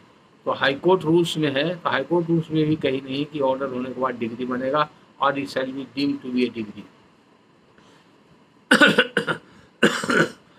डिग्री के डिफिनेशन में लिखा हुआ है सेक्शन 2 में सीपीसी में जो डिग्री को डिफाइन करता है, तो उसमें एक हुआ तो एडजुडिकेशन ऑफ राइट्स ये तो हो गया क्लियर। और उसके बाद दो चीज़ और है, एक और है rejection of plaint order 7 rule 11, वो भी डीम्ड डिग्री होगा, वो डीम्ड डिग्री है by by by virtue of the provision of the definition it will be a dim degree, माने वो लीगल फिक्शन के हिसाब से डिग्री हो जाता है। एक्चुअल वो डिग्री के मेन डिफिनेशन में नहीं आता है, उसको डिग्री। और उसी तरह से वो सीपीसी में सेक्शन 47 का था, सेक्शन 47 में जो क्वेश्चन डिसाइड होता है उस भी ऑर्डर जो होगा वो भी डिम डिग्री होगा, बाद में उसको हटा दिया गया। तो आज के तारीख में डिम डिग्री में आता है रिजेक्शन ऑफ प्लेन। इस पर भी बहुत कंट्रोवर्सी है हाई कोर्ट का। कुछ अगर वो डिग्री है तो अपील होगा, अगर डिग्री नहीं है तो रिवीजन होगा। इस पर पटना हाई कोर्ट में भी कंट्रोवर्शियल जजमेंट है, डिवीजन बेंच का एक जजमेंट है जो कहता है कि नहीं रिवीजन होगा, बाकी सिंगल बेंच कहता है। और एक सुप्रीम कोर्ट का जजमेंट आ गया है कि नहीं वो रिजेक्शन ऑफ प्लेंट अपील है, इसलिए अच्छी है डिग्री है इसलिए वो अपील होगा। तो वो डिम डिग्री है। तो डिम डिग्री का उदाहरण इसलिए दिया कि order granting probate does not come with in the ambit of A degree nor it can be deemed A degree, क्योंकि डिग्री का डिफिनेशन जहाँ दिया हुआ सिर्फ सीपीसी में, और कहीं डिफिनेशन है नहीं, इंडियन सक्सेशन एक्ट में कहीं है नहीं, तो वो डीम डिग्री के क्लाउज में भी नहीं आता। इसलिए पटना हाई कोर्ट का जजमेंट, डिवीजन बेंच का जजमेंट था कि अगर प्रोवेट का कोई ऑर्डर हो जाता है तो उसके अगेंस्ट में जो हाई कोर्ट में अपील होता है, डिस्ट्रिक्ट जज के ऑर्डर के अगेंस्ट में हाई कोर्ट में अपील होता है, उसका प्रावधान है सेक्शन 299 इंडियन सक्सेशन एक्ट में, तो वो अपीलेबल ऑर्डर है। तो अपीलेबल ऑर्डर है तो ऑर्डर के अगेंस्ट में जो अपील होता है तो हाई कोर्ट रूल्स के हिसाब से वो मिसलेनियस अपील होगा।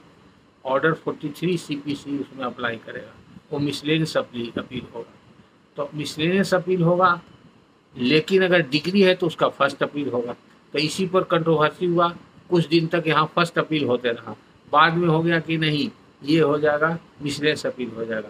फिर बाद में एक जजमेंट आ गया कि नहीं वो फर्स्ट अपील ही होगा। इतना तारीख के बाद जो फाइल हुआ है वो केवला कुंवर का एक जजमेंट है, फुल बेंच जजमेंट, वो आपको हुआ था फैमिली कोर्ट एक्ट के तहत एक जजमेंट हुआ था, उसके तहत वो भी हुआ क्वेश्चन की फर्स्ट अपील हुआ कि मिसलेनियस अपील होगा। तो फैमिली कोर्ट एक्ट के प्रावधान में तो डिसाइड हो गया कि मिसलेनियस अपील ही होगा, क्योंकि डिग्री नहीं है, वो मैट्रिमोनियल केस में था। तो इसलिए उसी को केवला कुंवर फुल बेंच को देख करके मिस्टर साहू का एक डिवीजन बेंच जजमेंट आ गया कि नहीं मिसलेनियस अपील ही होगा। लेकिन बाद में उस जब जो एक सुप्रीम कोर्ट का जजमेंट आ गया जिसमें सुप्रीम कोर्ट ने कहा कि वो जजमेंट, हालांकि हमारे समझ से वो जजमेंट सुप्रीम कोर्ट का सही नहीं है, हम उसको उस जजमेंट से सेटिस्फाइड नहीं, हम सही उसको नहीं मानते, हमारा इंडिपेंडेंट व्यू है। और जितना जजमेंट प्रीवी काउंसिल से लेकर के हाई कोर्ट तक आज तक पढ़े हैं उसमें कैसा कोई व्यू नहीं। वो जजमेंट चला गया दूसरे लाइन पर चला गया। वो लाइन ये था कि जिस केस में जजमेंट दिया उसमें प्रोवेट पिटीशन पर कंटेंशन हो गया, यानी कि ऑब्जेक्शन आ गया और ऑब्जेक्ट किया गया था। जब कंटेंशन होता है जिसको कंटेंसस प्रोसीडिंग बोलते हैं तो कन्वर्ट हो जाता है सूट में, रजिस्ट्रेशन का सूट में होता है। उस सूट के बारे में बता चुके हैं लोगों को, कन्वीनर है उसको लोग टाइटल सूट, टीएस नंबर पड़ जाता है तो टाइटल सूट मान लेते हैं और टाइटल सूट की तरह ट्रीट करते हैं, इशू बनने लगता है। और इसीलिए लोग समझते हैं जब टाइटल सूट हो गया तो डिग्री बनेगा, और डिग्री बनाने का भी लोग प्रयास करते हैं। वो कन्वर्सन होने के बाद ही वो टाइटल सूट नहीं होता है, वो टेस्ट सूट होना चाहिए। टीएस होता है वो रजिस्टर आर एक होता है, और सिविल कोर्ट रूल्स के हिसाब से सूट रजिस्टर का एक फॉर्मेट है, उसको बोलते हैं रजिस्टर आर। तो उसी रूल में लिखा हुआ है कि जब कंटेंसस हो जाएगा प्रोसीडिंग तो सेक्शन 295 इंडियन सक्सेशन एक्ट के हिसाब से जब कैविएट आ जाएगा, कैविएट लॉज हो जाएगा और कैविएट एक्सेप्ट हो जाएगा और ऑब्जेक्शन फाइल हो जाएगा और चैलेंज हो जाएगा प्रोवेट पिटीशन का जो प्रेयर है किसी भी ग्राउंड पर, तो वो ट्राइबल इशू बन जाएगा। तो कैसे ट्राई करेगा कोर्ट, इस प्रोसीजर जो फॉलो होगा, सिविल सूट के ट्रायल का जो प्रोसीजर है ये फॉलो होगा कंटेंसस प्रोसीडिंग में। तो उसी में लिखा हुआ है 295 में कि जब कंटेंसस हो जाएगा तो जो पिटिशनर है he shall be treated as plaintiff, और जो अपोजिट पार्टी है he shall be treated as defendant. तो प्लेंटिफ एंड डिफेंडेंट हो गया तो वो नोमेनक्लेचर भी चेंज कर गया। हाई कोर्ट में इसमें क्लियर है, हाई कोर्ट रूल्स में कि जैसे प्रोवेट पिटिशन फाइल होता है तो हाई कोर्ट में रजिस्टर होता है टेस्ट केस में, और जब कंटेंशन हो जाता है तो उसको टेस्ट सूट में रजिस्टर होता है। लेकिन लोअर कोर्ट में हमारा लेक्चर सुनने के बाद बहुत जल्दी लोग उसको सुधार किए हैं लेकिन पुराना केस में यह एक आध जगह कहीं अभी भी गलत लोग कर रहे हैं कि टाइटल सूट में कन्वर्ट कर रहे हैं, लेकिन टाइटल सूट में रजिस्टर कर रहे हैं। टाइटल सूट नहीं होना चाहिए, टेस्ट सूट होना चाहिए, यही करेक्ट प्रोसीजर है। तो जब सूट में हो गया तो नेचुरली सूट के ट्रायल का तरीका क्या होगा, तो जो ऑर्डर 9 में ट्रायल का लिखा हुआ, ऑर्डर 18 में लिखा हुआ ट्रायल का जो भी प्रोविजन सीपीसी में है वो सारा प्रावधान लागू हो जाता है। कैसे कोई इशू बन गया, जब ट्रायबल इशू हो गया, अब इसमें प्रोवेट में क्या ट्रायबल इशू होगा, whether bill is legally executed, validly executed, whether testator is of sound mind, or whether it is tainted with fraud, or it is forged and fabricated, whether it is free from suspicious circumstance। बहुत सा tribal issue हो सकता है। तो जैसे civil suit में issue बनता है उसी तरह से इसमें भी इशू बनेगा, और उसी इशू पर एविडेंस होगा, एविडेंस के हिसाब से डिसाइड करेगा। तो जैसे सिविल सूट में डिसाइड होता है उस तरह से जजमेंट पास हो जाता है। तो जजमेंट पास हो गया तो सुप्रीम कोर्ट ने जिस केस में जजमेंट दिया, सुप्रीम कोर्ट ने कंटेंशस मैटर में जजमेंट दिया, तो कहा कि इसमें right of the party has been decided. Right means में क्या राइट है, right to have a probate granted in favour of the petitioner who has applied for. तो पिटिशनर इज इंटाइटेड, अगर हम अगर विल हमारे पास है और विल के आधार पर हम कोर्ट को अप्रोच करते हैं तो हम कहलाएंगे propounder of the will. If I am a propounder of the will, it is my duty to prove all those things which I have alleged in my petition. It is a good and valid will, legally and validly executed by the testator. He was of sound mind. It is free from all suspicious circumstances. तो ये सब चीज़ जो हमने prove कर दिया, prove करने के बाद कोर्ट फाइंड किया कि नहीं, will has been legally and validly executed and it is free from any suspicious circumstances. Petitioner is entitled to have a probate granted in his favor. So probate is granted. Probate is always granted of the will. Means correctness, genuineness, legality and validity of the will has been accepted by the court, and probate is just like a seal of the correctness and genuineness, or it is a certificate of the court with seal of the court. तो will legal और valid है, इसका certificate प्रमाण पत्र हो गया probate. तो ये जो प्रक्रिया हुई, तो मेरा right to have probate granted in my favour, this right has been decided in my favour. तो सुप्रीम कोर्ट ने इसको पकड़ा कि once right has been decided and finally adjudicated then it amounts to a degree. तब अगर ये degree है तो फर्स्ट अपील होगा, मिसलेनियस अपील नहीं होगा। इसलिए आप दोनों में से किसी एक को फॉलो कर सकते हैं। हम दोनों तरह का व्यू बता दिए, but my personal view it is not a degree from any angle और in any view of the matter. क्योंकि वो जो है बहुत खींच तीर करके कहा गया, right to have a probate granted in favour, it is also a right, and that right has decidedly been decided by the court on contest, then certainly it may be turn और deemed as a degree as per the interpretation of the honourable supreme court. तो उसको follow करके अभी Patna high court ने क्या कर दिया, एक तीसरा लाइन एडॉप्ट कर लिया है। अगर वो कहता है कि कंटेंसस है तो वो डिग्री मानेंगे। कंटेंसस प्रोवेट प्रोसीडिंग में अगर प्रोवेट ग्रांट हुआ है तो हम उसको डिग्री मान करके कहेंगे कि फर्स्ट अपील फाइल कीजिए। अगर एक्सपार्टी है यानी कि अनकंटेस्टेड है, अनकंटेस्टेड का मतलब एक्सपार्टी मान लीजिए, एक्चुअली एक्सपार्टी उसको कहते हैं जिसमें एक ही पार्टी रहता है। यहाँ पर एक्सपार्टी वर्ड नहीं आता है, ऑर्डर 9 सीपीसी का कोई प्रावधान नहीं है। वो जब कंटेंशस होता है तभी सीपीसी अप्लाई करता है, अदरवाइज सीपीसी अप्लाई भी नहीं करता है। In all respect CPC is not applicable in A probate proceeding, but for the purpose of deciding the issue, when it is converted in a suit, then as a contentious proceeding, CPC has been applied for addition of party, for production of evidence, and for summoning witnesses, and all certain limited powers of civil court has been used by the probate court also, as per the provision of section 295 Indian Succession Act. तो summoning of witness, production of document, recording of evidence, ये सब के लिए CPC का जो procedure है वो apply करता है। वो अप्लाई कर सकता है, तो वो अप्लाई करेगा। तो यहाँ पर अगर कोई कंटेंशस नहीं है, कोई कैविएट नहीं आया, कोई ऑब्जेक्शन नहीं आया, तो एक्स पार्टी में भी हम बताएं एक तरफा ही है, कोई पार्टी नहीं है, तो वो सब चीज़ ड्यूटी है प्रोपाउंडर ऑफ विल का कि प्रूव करते हैं, प्राइमा फेसी प्रूव करते हैं। तो ये प्राइमा फेसी प्रूव कर दिया तो इसको जो है एक्स पार्टी टर्म दिया पटना हाई कोर्ट ने एक जजमेंट में। अगर वो एक्स पार्टी है यानी कि विदाउट कंटेस्ट है, या कह सकते हैं अनकंटेंशस प्रोवेट प्रोसीडिंग डिसाइड हुआ है, तब अनकंटेस्टेड डिसाइड हो गया है, जिसको नॉन कंटेंसस प्रोसीडिंग कर सकते हैं। नॉन कंटेंसस प्रोसीडिंग डिसाइडेड ऑर्डर है प्रोवेट ग्रांट करने का, तब मिसलेनियस अपील होगा। अगर कंटेस्टेड है तब फर्स्ट अपील होगा, as per the latest judgment of the Patna high court. लेकिन दोनों तरह का व्यू है और डाइवर्जेंट ऑफ ओपिनियन है, इसलिए वकील लोग भी अलग अलग ढंग से फाइल कर रहे हैं और हम अभी भी फाइल किए हैं, तो हम मिसलेनियस अपील ही फाइल किए हैं। I have still argue A case before the high court in recent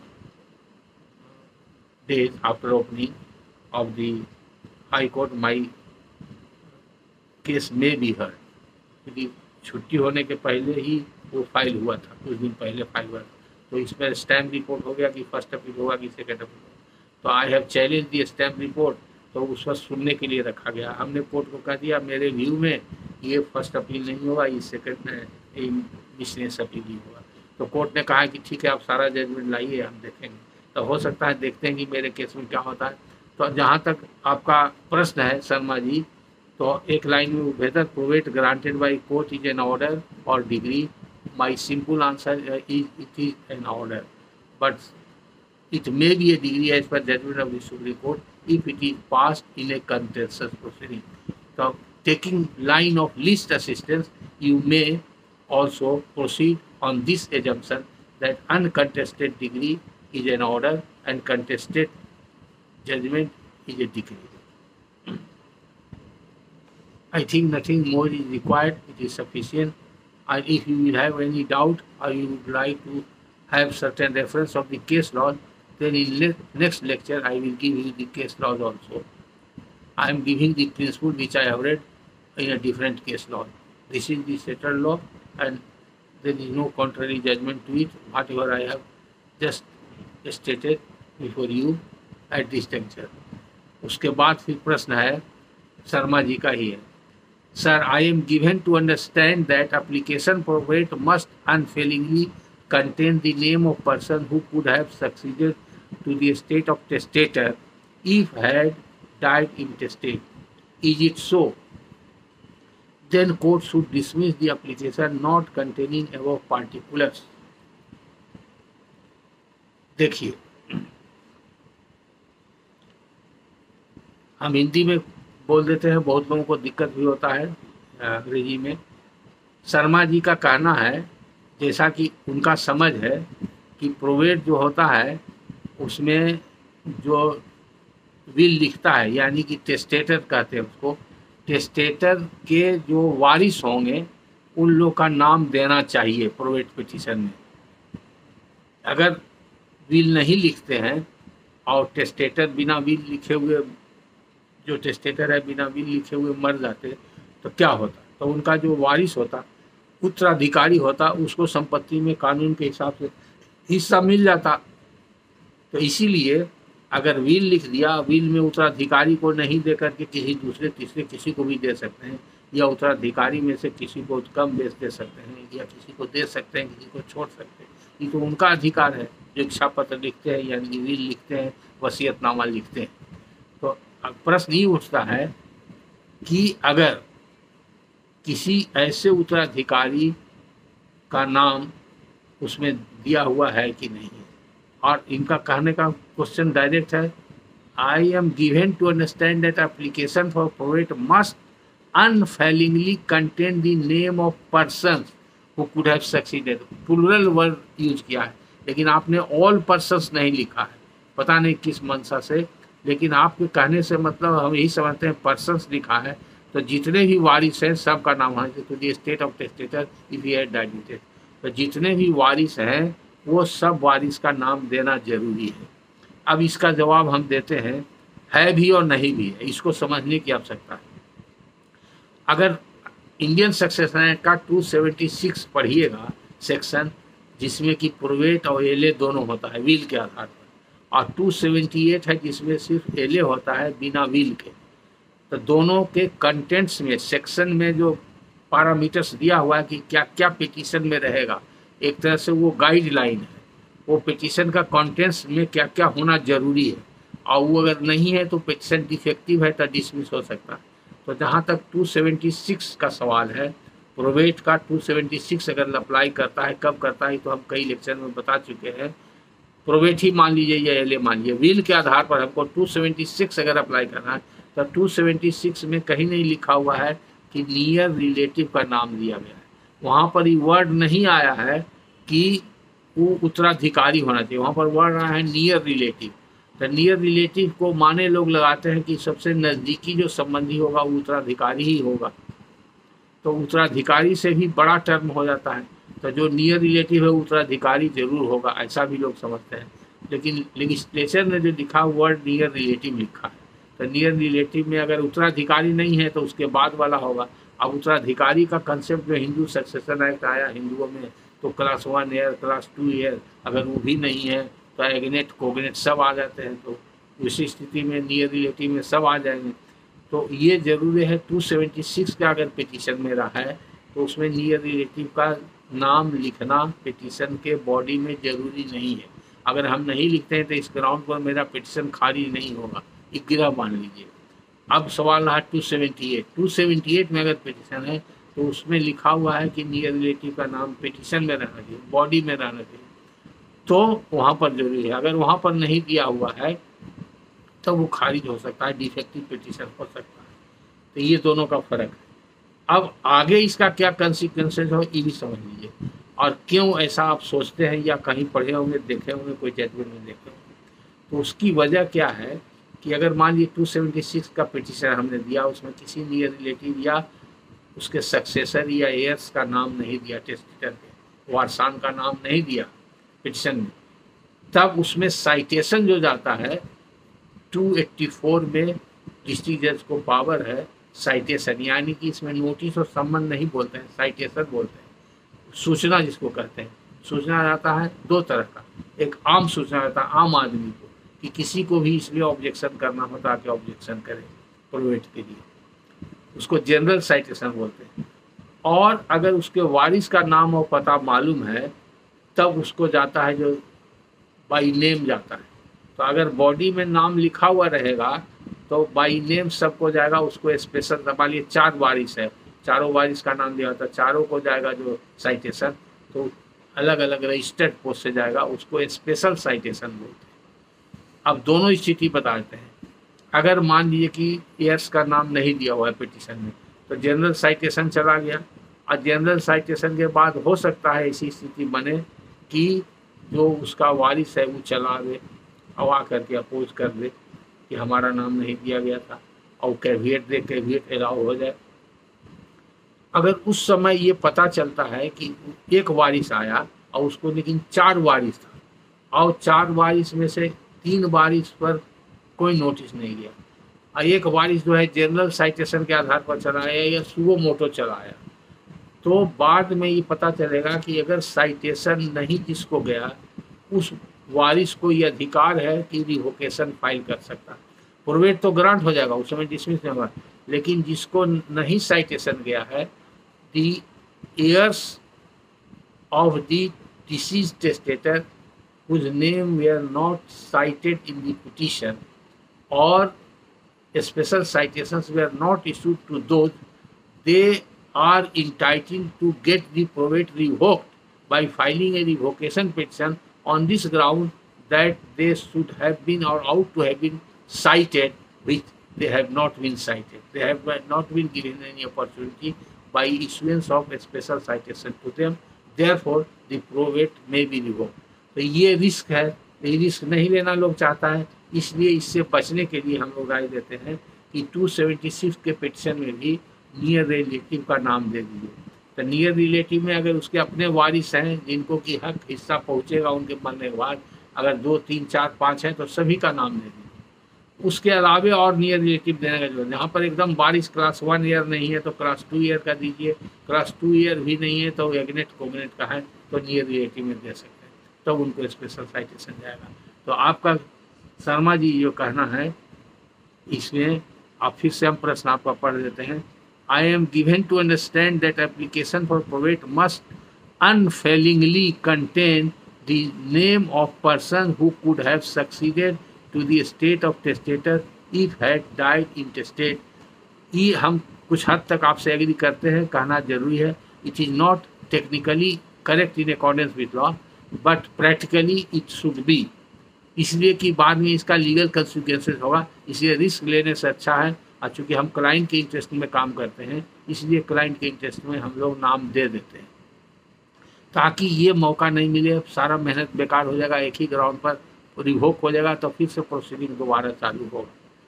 तो इसलिए आपका कहना उस हिसाब से सही है कि नाम दे देना चाहिए। टेक्निकलिटी पर अगर जाता है 276 के, तो वो उसके हिसाब से ज़रूरी नहीं है।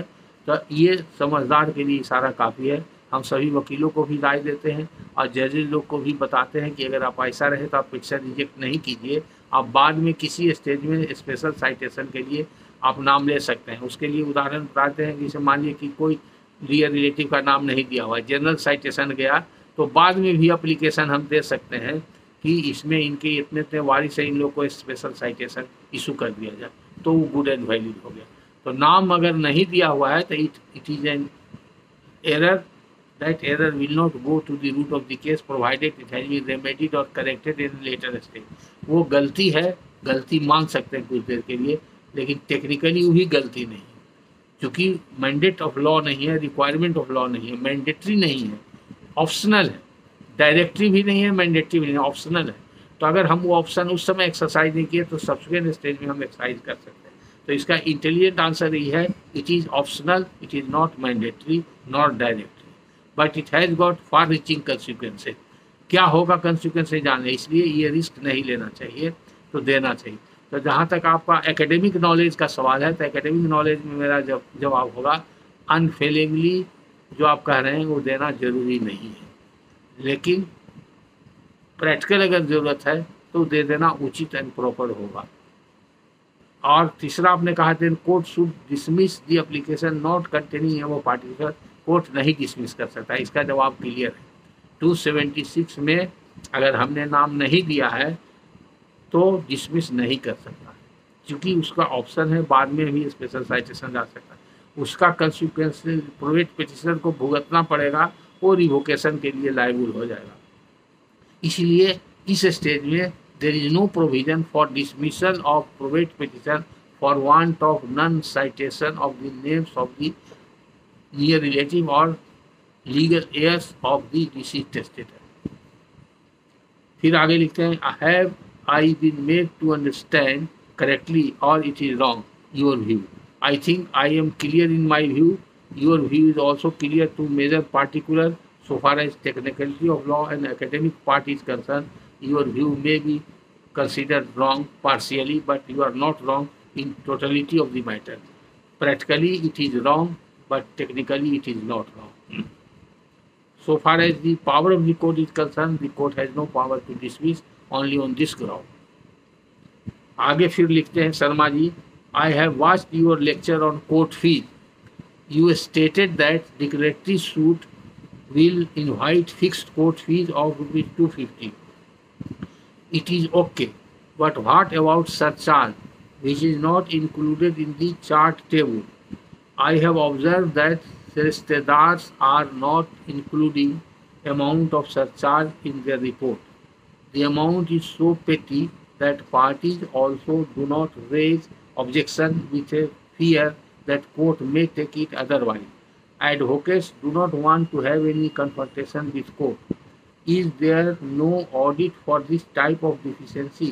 It tells upon the perfection in judicial administration.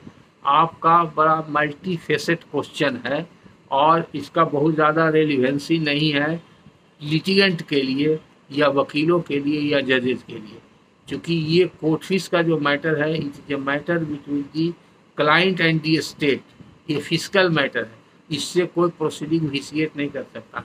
और ये विडम्बना है, चूँकि हम लोग के यहाँ अंग्रेज़ों का शासन था, न्याय पाने के लिए भी शुल्क देना पड़ता है, इसलिए उसको कोर्ट फीस को न्याय शुल्क कहते हैं। ये विडम्बना नहीं, क्योंकि अंग्रेज़ लोग शासन करता था और हम लोग आपस में लड़ते थे, हम लोग न्याय मांगने के लिए आते थे, पहले कहता था कि इतना न्याय शुल्क दो तब न्याय देंगे।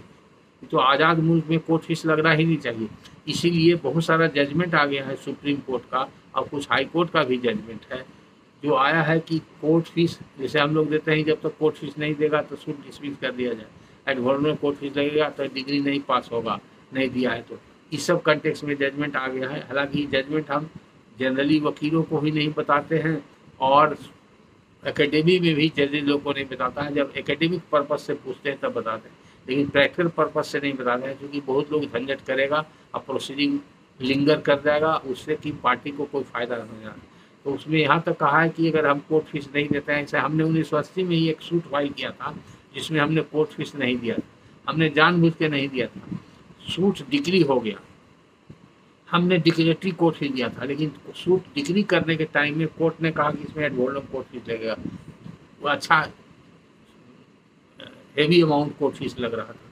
तो जजमेंट में कोर्ट ने लिख दिया कि जब तक कोर्ट फीस नहीं जाना जाएगा तो जजमेंट प्रोनाउंस नहीं किया जाएगा। अब कोर्ट ने हमको खबर किया कि आप कोर्ट फीस जमा कीजिए, अगर आप जमा नहीं कीजिएगा तो आपका जजमेंट फिर हम रिवर्स कर देंगे।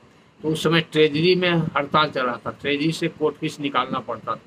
तो हम ट्रेजरी में पिटिशन दिए कि हमारा ऐसा ऐसा जजमेंट हो रहा है, तो हड़ताल की वजह से नहीं निकला। 3-4 महीना तक हम कोर्ट को किसी तरह से आश्वस्त करते रहे और अंत में जब हड़ताल समाप्त हुआ तो हम कोर्ट फीस ला के दिए तो जजमेंट हमारे पक्ष में आया।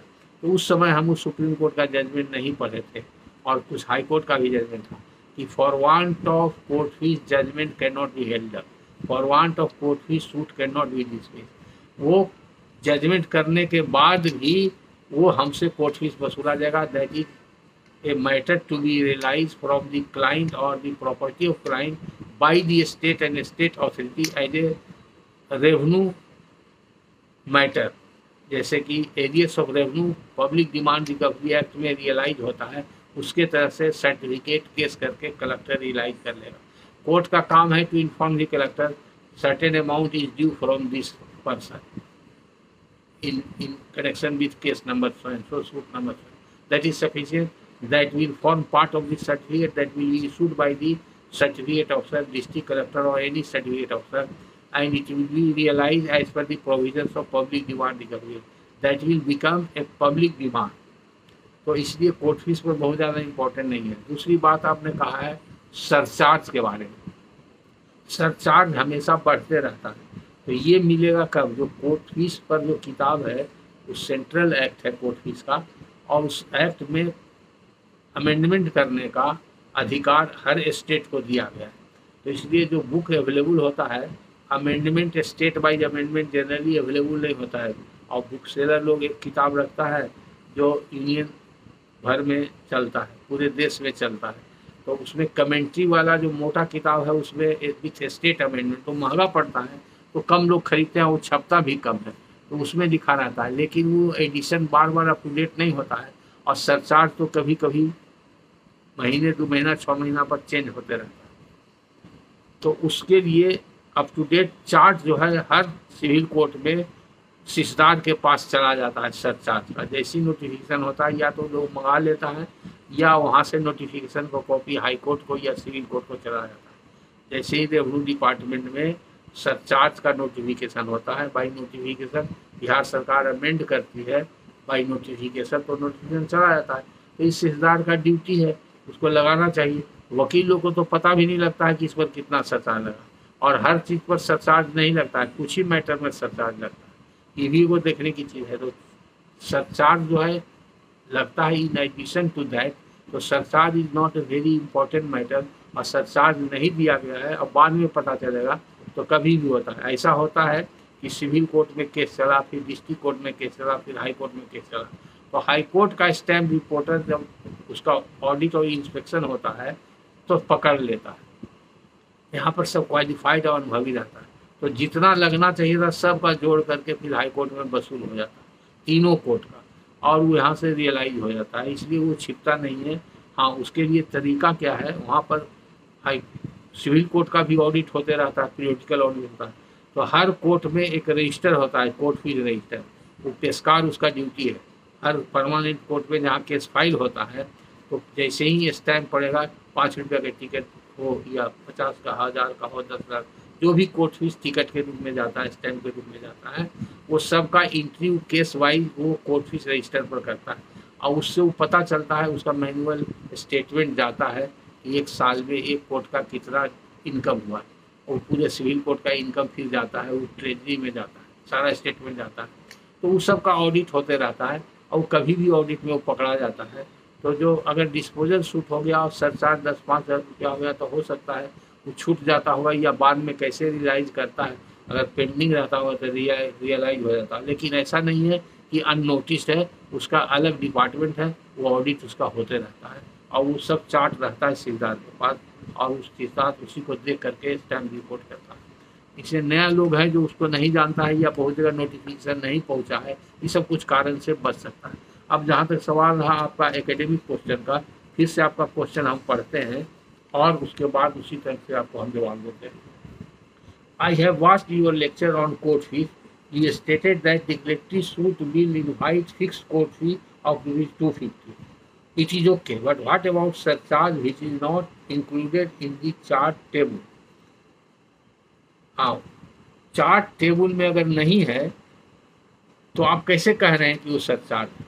जब आपके पास किताब नहीं, जज के पास किताब नहीं है और न वकील के पास है तो सरचार्ज नहीं है। अगर है तो ये ऑडिटर देखेगा तो उस समय रियलाइज करेगा, इसलिए हमको आपको चिंता करने की जरूरत नहीं। इसका जवाब यही। आई हैव ऑब्जर्व दैट सिस्टरदार are not including amount of surcharge in their report. ये भी सही है, आपने ऐसा देखा होगा, क्योंकि उसको मालूम नहीं होगा, नया नया सिद्धांत सब बन गया तो नहीं भी हो सकता है, तो इससे कोई फर्क नहीं पड़ा। The amount is so petty that party also do not raise objection with a fear that court में टेक इट अदरवाइज। देखिए ऐसा तो नहीं है, फियर से नहीं होता। आजकल हर पार्टी है जो कोर्ट फीस का ऑब्जेक्शन करता है, वो सिर्फ ऑब्जेक्शन होता है ad valorem court fees. Declarative court fees कम लगता है 250 रुपया, फिक्स कोर्ट फीस 250 रुपया लगता है। तो ज़्यादातर सूट चालाकी से लोग फाइल कर देते हैं डिक्लेरेटिव कोर्ट फीस पर। तो जहाँ एडवर्नम कोर्ट फीस है वो बचता नहीं है, अंत में कोर्ट के नोटिस में चला जाता है और वो लग ही जाता है।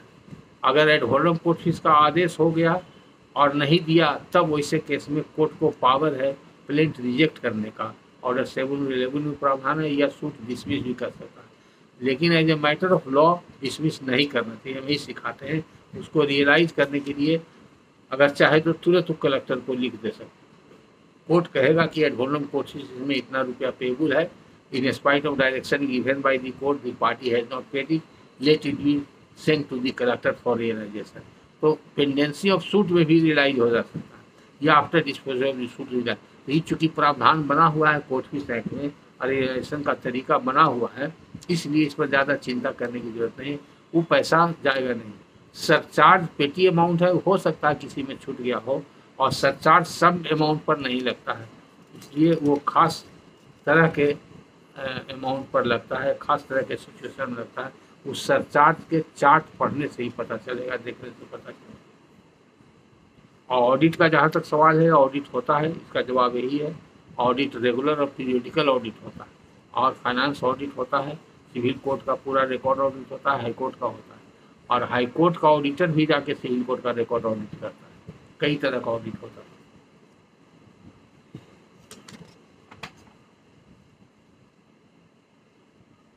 तो आपने लास्ट में लिखा is it not so, do I have misconception? नहीं, आपका तो कोई मिसकंसेप्शन है नहीं शर्मा जी, आप तो सब बहुत सही लिखे हैं और बहुत डिटेल लिखे हैं।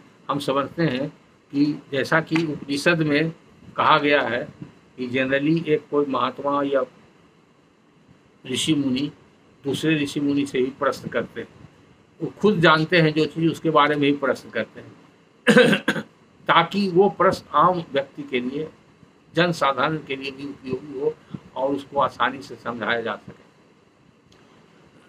किस्सा कहानी के रूप में, उदाहरण के रूप में वक्तव्य मिलेगा जो उपनिषदों में जो दिया गया है, संवाद दिया गया है। वो जो वेद का लेटर पार्ट है, उपनिषद इज पार्ट ऑफ वेद, आप जानते ही हैं। तो उत्तर भाग जिसको कहते हैं, उसमें उपनिषद में ही सब दिया हुआ है, संवाद ही दिया हुआ है।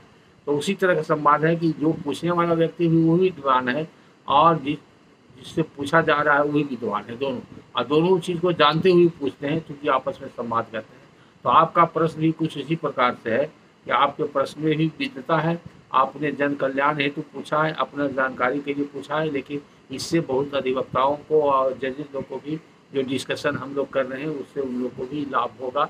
और हम लोग खुल करके बताते भी हैं, और इस लेक्चर में तो खुल के बताए हैं, इवेंट के एकेडमी में भी बताते हैं वहाँ पर बताते हैं, तो ये बताते हैं कि कौन आपको अडॉप्ट करना चाहिए, कौन नहीं करना चाहिए।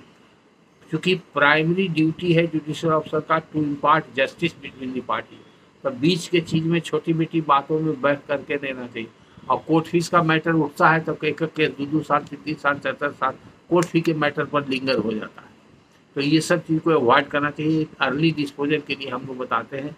तो प्रैक्टिकल अप्रोच के साथ लॉ क्या है, सही करेक्ट प्रोपोजिशन ऑफ लॉ क्या है, ये हमारा ड्यूटी है बता देना। आपको क्या करना चाहिए एज ए जुडिशियल ऑफिसर, ये as a faculty member, as a guide हम बताते हैं कि आपको ऐसे करना चाहिए, न्याय के हित में करना चाहिए। तो हम निचोड़ यही बताते हैं कि किसी भी सूट को कोर्ट फीस पेमेंट के अभाव में डिसमिस नहीं करना चाहिए। तो क्या करना चाहिए, तो रियलाइज करने के लिए आप प्रोसीजर अडॉप्ट कर लिए और रियलाइज हो जाएगा।